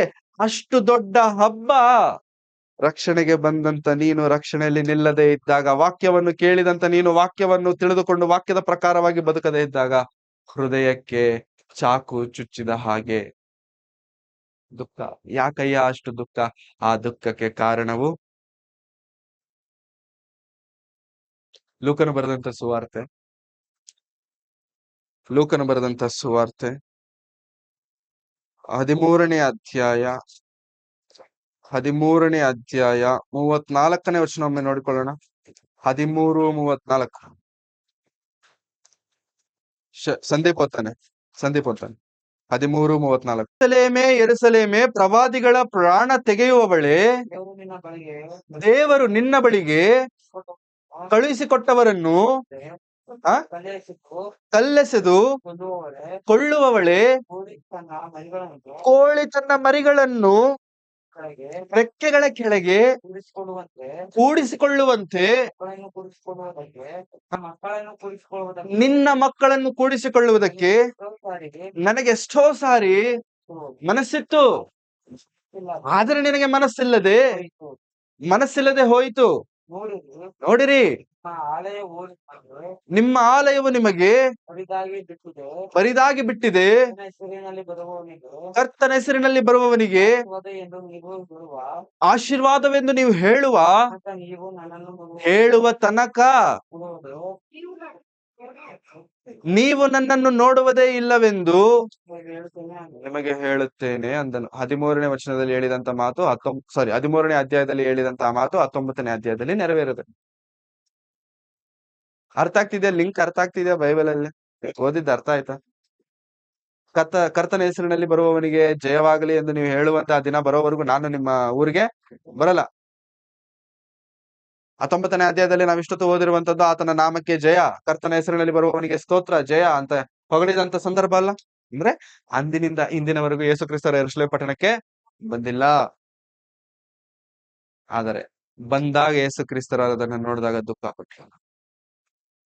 ನಿನ್ನ ನನ್ನ ಜೀವನದಲ್ಲೂ ಕೂಡ ಪ್ರೇರೆ, ನಿನ್ನನ್ನು ನನ್ನನ್ನು ನೋಡಿದಾಗ ದೇವರಿಗೆ ಸಂತೋಷವಾಗಬೇಕು, ಆನಂದ ಪಡಬೇಕು. ನಮ್ಮ ಬದುಕುಗಳನ್ನು ನೋಡಿ ದುಃಖ ಪಡ್ತಿದ್ದಾರೆ ಅಂದ್ರೆ ಅರ್ಥ ಆ ದುಃಖಕ್ಕೆ ಕಾರಣ ನಾವೇ. We are very responsible. ದಯವಿಟ್ಟು ಅರ್ಥ ಮಾಡ್ಕೊಳ್ಳೋಣ. ದೇವರು ನಮ್ಮನ್ನು ಪ್ರೀತಿ ಮಾಡಿ ಎಲ್ಲವನ್ನು ಕೇಳುವುದಕ್ಕಿಂತಲೂ ಬೇಡುವುದಕ್ಕಿಂತಲೂ ಅಧಿಕವಾಗಿ ದೇವರು ನಮ್ಮ ಜೀವನದಲ್ಲಿ ಕೊಟ್ಟಿದ್ದಾರೆ. ಆದರೆ ದೇವರಿಗೆ ತಿರುಗಿ ಕೊಡಬೇಕಾದಂತ ಸಮಯ ಬಂದಾಗ ನಾವು ಕಡಿಮೆ ಆಗ್ತಿದ್ದೇವೆ, ನಾವು ಕಡಿಮೆ ಮಾಡ್ತಿದ್ದೇವೆ. Let's be very careful, let's think very careful. ನಮ್ಮನ್ನು ನೋಡಿದಾಗ ಕ್ರಿಸ್ತನು ಸಂತೋಷಿಸಿದರೆ ಪರಲೋಕದಲ್ಲಿ ನಮಗೆ ಸ್ಥಾನ. ನಮ್ಮನ್ನು ನೋಡಿ ಯೇಸು ಕ್ರಿಸ್ತರು ಕಣ್ಣಲ್ಲಿ ನೀರು ಸುರಿಸ್ತಿದಾರ, that means there is something wrong. We have done something wrong. ನಾವೇನೋ ತಪ್ಪು ಮಾಡಿದ್ದೇವೆ. ಏನ ತಪ್ಪು? ನಮಗೇ ಗೊತ್ತಾ ತಪ್ಪೇನು ಅಂತ. ಹೌದಾ? ನಿಮ್ ತಪ್ಪು ನಾನ್ ಹೇಳಕ್ಕಾಗತ್ತಾ? ನನ್ ತಪ್ಪು ನೀವ್ ಹೇಳಕ್ಕಾಗತ್ತ? ಬಟ್ ಎಲ್ಲಾರ ತಪ್ಪು ಮಾತ್ರ ದೇವರು ಹೇಳ್ತಾರೆ. ಬಟ್ ಆತನು ನನ್ನ ತಪ್ಪನ್ನು ಎತ್ತಿ ನಿನ್ನನ್ನು ನೋಡಿದಾಗ ದುಃಖ ಪಡುವಂತಹ ದಿನವನ್ನು ನಿಜವಾಗ್ಲೂ ದೇವರಿಗೆ ಕೊಡಬಾರ್ದು ಪ್ರಿಯರೇ, ಕೊಡಬಾರ್ದು. ಈ ಸಮಾಧಾನಕ್ಕೆ ಸಂಬಂಧಪಟ್ಟ ಮಾತುಗಳನ್ನು ಕೇಳ್ತಿದ್ದೇವೆ ಅಂದ್ರೆ ದೇವರು ನಮ್ಮನ್ನು ಪ್ರೀತಿಸ್ತಿದ್ದಾರೆ. ದೇವರು ನಮ್ಮ ಮೇಲೆ ಇನ್ನೂ ತನ್ನ ಆಶೀರ್ವಾದವನ್ನ ಕೊಡ್ಲಿಕ್ಕೆ ಇಷ್ಟಪಡ್ತಿದ್ದಾರೆ. Let's revert to God. ದೇವರ ಕಡೆಗೆ ಮತ್ತೆ ತಿರುಗೋಣ, ದೇವರ ಮಾತುಗಳ ಕಡೆಗೆ ಮತ್ತೆ ತಿರುಗೋಣ. ಬದುಕುಗಳನ್ನು ಬದಲಾಯಿಸಿಕೊಳ್ಳುವುದಕ್ಕೆ ಸಿದ್ಧರಾಗೋಣ. Yet we are like that ಅಂತಂದ್ರೆ, ಇನ್ನು ನಾವು ಆ ತರನೇ ಇದ್ದೇವೆ ಅಂತಂದ್ರೆ, ದಟ್ ಮೀನ್ಸ್ ದೇವರು ಆಶೀರ್ವದಿಸಿದಂತ ದೇವರೇ, ನಿನಗೆ ನನಗೆ ಪ್ರಾಣವನ್ನು ಕೊಟ್ಟು ರಕ್ಷಣೆಯನ್ನು ಕೊಟ್ಟಂತ ಕ್ರಿಸ್ತನೇ ನರಕಕ್ಕೆ ಕಳುಹಿಸಬೇಕು. ದಯವಿಟ್ಟು ಅಂತ ಪರಿಸ್ಥಿತಿಗೆ ನಾವು ಹೋಗೋದು ಬೇಡ ಪ್ರಿಯರೇ. ಆತನು ನಮ್ಮನ್ನು ಕಂಡಾಗ, ಆತನು ನಮ್ಮನ್ನು ನೋಡಿದಾಗ ಸಂತೋಷಿಸುವಂತ ಕೆಲಸಗಳನ್ನು ನಾವು ಮಾಡೋಣ. ಯಾಕಂದ್ರೆ ನೀವು ಲೋಕಕ್ಕೆ ಬೆಳಕಾಗಿ ಇದ್ದೀರಿ, ನೀವು ಲೋಕಕ್ಕೆ ಉಪ್ಪಾಗಿ ಇದ್ದೀರಿ. ಬೆಳಕಿಗೆ ಬೆಳಕು ಕಡಿಮೆ ಆದರೆ, ಉಪ್ಪಿಗೆ ಸಾರವು ಕಡಿಮೆ ಆದರೆ ಯಾರೂ ಮನೆಯಲ್ಲಿ ಅದನ್ನ ಇಟ್ಕೊಳ್ಳೋದಿಲ್ಲ. ಉಪ್ಪಿಗಿರಬೇಕಾದಂತ ಸಾರ ಕಡಿಮೆ ಆದ್ರೆ ಏನ್ ಮಾಡ್ತಾರಂತೆ? ಅದನ್ನ ತಗೊಂಡು ಹೋಗ್ಬಿಟ್ಟು ರೋಡಲ್ಲಿ ಬಿಸಾಕ್ತಾರೆ. ದೇವರು ಕೂಡ ಅಷ್ಟೇ. ನಮ್ಮನ್ ರೋಡ್ಗೆ ಹಾಕೋ ದೇವ್ರಿಗೆ ಇಷ್ಟ ಇಲ್ಲ. ಬಟ್ ರೋಡ್ಗೆ ಹಾಕದಂಗೆ ಬದುಕೋ ಬದುಕು ನಮ್ದು ನಮ್ದು ನಮ್ದು ಬೇಡ ಪ್ರೇಮ. ದೇವರಿಗೆ ದುಃಖ ತರುವಂತ ಕೆಲಸಗಳನ್ನು ಮಾಡೋದು. ನಾವ್ ಏನ್ ಹೇಳ್ತಿದ್ದೇವೆ ಗೊತ್ತಾ? ದೇವರೇ ನೋಡು, ನನ್ನ ಬದುಕು ನೋಡು, ನನ್ನ ಬದುಕು ನೋಡಿ ಎಷ್ಟು ಹಾಳಾಗಿದೆ ನೋಡು. ನೀನ್ ಆಶೀರ್ವದಿಸಿದಂತ ಬದುಕು, ನೀನು ಆರಿಸಿಕೊಂಡಂತ ಬದುಕು, ನೀನು ಪ್ರತ್ಯೇಕಿಸಿದಂತ ಬದುಕು ನೋಡಿ ಏನಾಗ್ಬಿಟ್ಟಿದೆ, ಹಾಳಾಗ್ಬಿಟ್ಟಿದೆ. ವರ್ಸ್ಟ್ ಅಲ್ಲಿ ವರ್ಸ್ಟ್ ಆಗ್ಬಿಟ್ಟಿದ್ದೇನೆ ನಾನು. ಆಶೀರ್ವದಿಸಬೇಡ, ನನ್ನನ್ನು ಏನ್ ಮಾಡು, ಶಪಿಸು. ಯಾರು ಹೇಳ್ತಿದ್ದೇವೆ? ನಾವೇ ಹೇಳ್ತಿದ್ದೇವೆ ನಿಮ್ಮ ಬದುಕುಗಳನ್ನು ದೇವರ ಮುಂದೆ ಇಟ್ಟು. ದೇವ್ರು ಹೆಂಗಿಡ್ಬೇಕಂತ ಅನ್ಕೊಳ್ತಿದ್ರೆ ಗೊತ್ತಾ? ದೇವರಿಗೆ ಮೀಸಲಾಗಿಯೂ ಯೋಗ್ಯವಾಗಿಯೂ ಇರುವಂತ ಸಜೀವ ಯಜ್ಞವಾಗಿ ದೇವರಿಗೆ ಸಮರ್ಪಿಸಬೇಕು ಅಂತ ಯೇಸು ಕ್ರಿಸ್ತರು ನಮ್ಮಿಂದ ಬಯಸ್ತಿದ್ರೆ ಏನ್ ಮಾಡ್ತಿದ್ದೇವೆ? ಮೃತರಾಗಿದ್ದೇವೆ, ನಿರ್ಜೀವವುಳ್ಳವರಾಗಿದ್ದೇವೆ, ವಾಕ್ಯವನ್ನು ಅರ್ಥ ಮಾಡಿಕೊಳ್ಳದೇ ಇರುವಂತ ಪರಿಸ್ಥಿತಿಯಲ್ಲಿದ್ದೇವೆ. ಎಷ್ಟು ದೂರ ಹೋಗಬೇಕೋ ಅಷ್ಟು ದೂರ ಹೋಗ್ಬಿಟ್ಟಿದ್ದೇವೆ ದೇವರು. ರೈಟು ಪ್ರೇರೆ, ಕೇಳೋದಲ್ಲ ವಾಕ್ಯವನ್ನು ತಿಳಿದುಕೊಳ್ಳುವವರಾಗಿ ನಾವು ಇರೋಣ. ವಾಕ್ಯದ ಪ್ರಕಾರವಾಗಿ ಬದುಕುವವರಾಗಿ ನಾವು ಇರೋಣ. ಎಷ್ಟು ವಾಕ್ಯ ಕೇಳಿದರೂ ಬದಲಾಗದೇ ಇರುವಂತ ದೌರ್ಭಾಗ್ಯವಾದಂತ ಮುಂಡು ಹೃದಯಗಳಾಗಿ ನಮ್ಮ ಬದುಕುಗಳು ಇರಬಾರದು. ಕಣ್ಣುಗಳನ್ನು ಮುಚ್ಚಿ ತಲೆಗಳನ್ನು ಬಾಗಿಸಿ ಪ್ರಾರ್ಥನೆ ಮಾಡಿ. ಪ್ರೀತಿ ಸ್ವರೂಪನಾದ ತಂದೆಯಾದ ದೇವರೇ, ನಿಮ್ಮ ಪರಿಶುದ್ಧವಾದಂತ ನಾಮಕ್ಕಾಗಿ ನಿಮಗೆ ವಂದನೆಗಳನ್ನು ಸಲ್ಲಿಸ್ತೇನೆ ಸ್ವಾಮಿ. ನಮ್ಮನ್ನು ಪ್ರೀತಿ ಮಾಡಿ ನೀವು ನಮಗೆ ತಿಳಿಸಿಕೊಟ್ಟಂತ ಬೆಳೆಯುಳ್ಳ ಮಾತುಗಳಿಗಾಗಿ ನಿಮಗೆ ವಂದನೆಗಳು ಕರ್ತನೆ. ನೀವು ಕೊಟ್ಟಂತಹ ಈ ಒಂದು ಶ್ರೇಷ್ಠವಾದ ಮಾತುಗಳನ್ನು ಕೇವಲ ಕೇಳುವವರಾಗಿದ್ದು ನಿಮ್ಮಿಂದ ದೂರವಾಗುವಂತ ಪರಿಸ್ಥಿತಿಗಳಿಗೆ ನಾವು ಹೋಗದೆ, ನಿಮ್ಮ ವಾಕ್ಯವು ನಮ್ಮನ್ನು ಹೇಗಿರಬೇಕೆಂಬುದಾಗಿ ಹೇಳಿದ್ದೀರೋ, ನೀವು ನಮ್ಮನ್ನು ಹೇಗಿರಬೇಕೆಂಬುದಾಗಿ ಭಾವಿಸಿದ್ದೀರೋ ಹಾಗೆ ನಾವಿದ್ದು ನಿಮ್ಮ ನಾಮಕ್ಕೆ ಮಹಿಮೆಯನ್ನು ತರೋರಾಗಿರುವಂತೆ ಸಹಾಯ. ಎಷ್ಟೋ ಸಂತೋಷ ಪಟ್ರಿ ಸ್ವಾಮಿ ನಾವು ರಕ್ಷಣೆಗೆ ಬಂದಾಗ, ಎಷ್ಟೋ ಆನಂದ ಪಟ್ರಿ ಕರ್ತನೆ ನಾವು ನಿಮ್ಮ ಬಳಿಗೆ ಬಂದಾಗ. ಆದ್ರೆ ಆನಂದ, ಆ ಸಂತೋಷ ಈ ದಿನ ನಮ್ಮನ್ನು ನೋಡಿದಾಗ ನಿಮಗೆ ಸಿಕ್ತಿಲ್ಲ ಸ್ವಾಮಿ. ಅದಕ್ಕೆ ಕಾರಣ ನಾವೇ. ಆ ತಪ್ಪು ನಮ್ಮದೇ. ನಮ್ಮನ್ನು ಕ್ಷಮಿಸಿ, ನೂತನ ಪಡಿಸಿ, ನಮ್ಮ ತಪ್ಪುಗಳನ್ನು ತಿದ್ದುಕೊಂಡು ನಿಮ್ಮ ಬಳಿಗೆ ಸಂಪೂರ್ಣರಾಗಿ ಬರಲು ನಮಗೆ ಸಹಾಯ ಮಾಡಿ. ತಿಳಿಸಿದಂತ ಮಾತುಗಳಿಗಾಗಿ ನಿಮಗೆ ವಂದನೆಗಳು. ಈ ಮಾತುಗಳನ್ನು ಹೃದಯದಲ್ಲಿ ಇಟ್ಟುಕೊಂಡ ಮಾತುಗಳ ಪ್ರಕಾರವಾಗಿ ಜೀವಿಸಲು ಸಹಾಯ ಮಾಡಿ. ಈ ವಾರದ ಉದ್ದಕ್ಕೂ ನಡೆಯುವಂತ ಎಲ್ಲಾ ಕಾರ್ಯಕ್ರಮಗಳಲ್ಲಿ, ಪ್ರಾರ್ಥನೆ ಕೂಟಗಳಲ್ಲಿ ನೀವೇ ಜೊತೆಗಾರನಾಗಿದ್ದು ನಡೆಸುತ್ತೀರೆಂಬುದಾಗಿ ನಂಬುತ್ತಾ ನಿಮ್ಮನ್ನು ನಾವು ತಗ್ಗಿಸಿಕೊಳ್ಳುತ್ತಾ ನಿಮ್ಮನ್ನು ಮಾತ್ರ ಹೆಚ್ಚಿಸುತ್ತಾ ಯೇಸು ಕ್ರಿಸ್ತರವರ ಪರಿಶುದ್ಧವಾದಂತಹ ನಾಮದಲ್ಲಿ ಪ್ರಾರ್ಥಿಸಿ ಬೇಡಿ ಹೊಂದಿದ್ದೇನೆ ತಂದೆಯಾದ ದೇವರೇ, ಆಮೆನ್.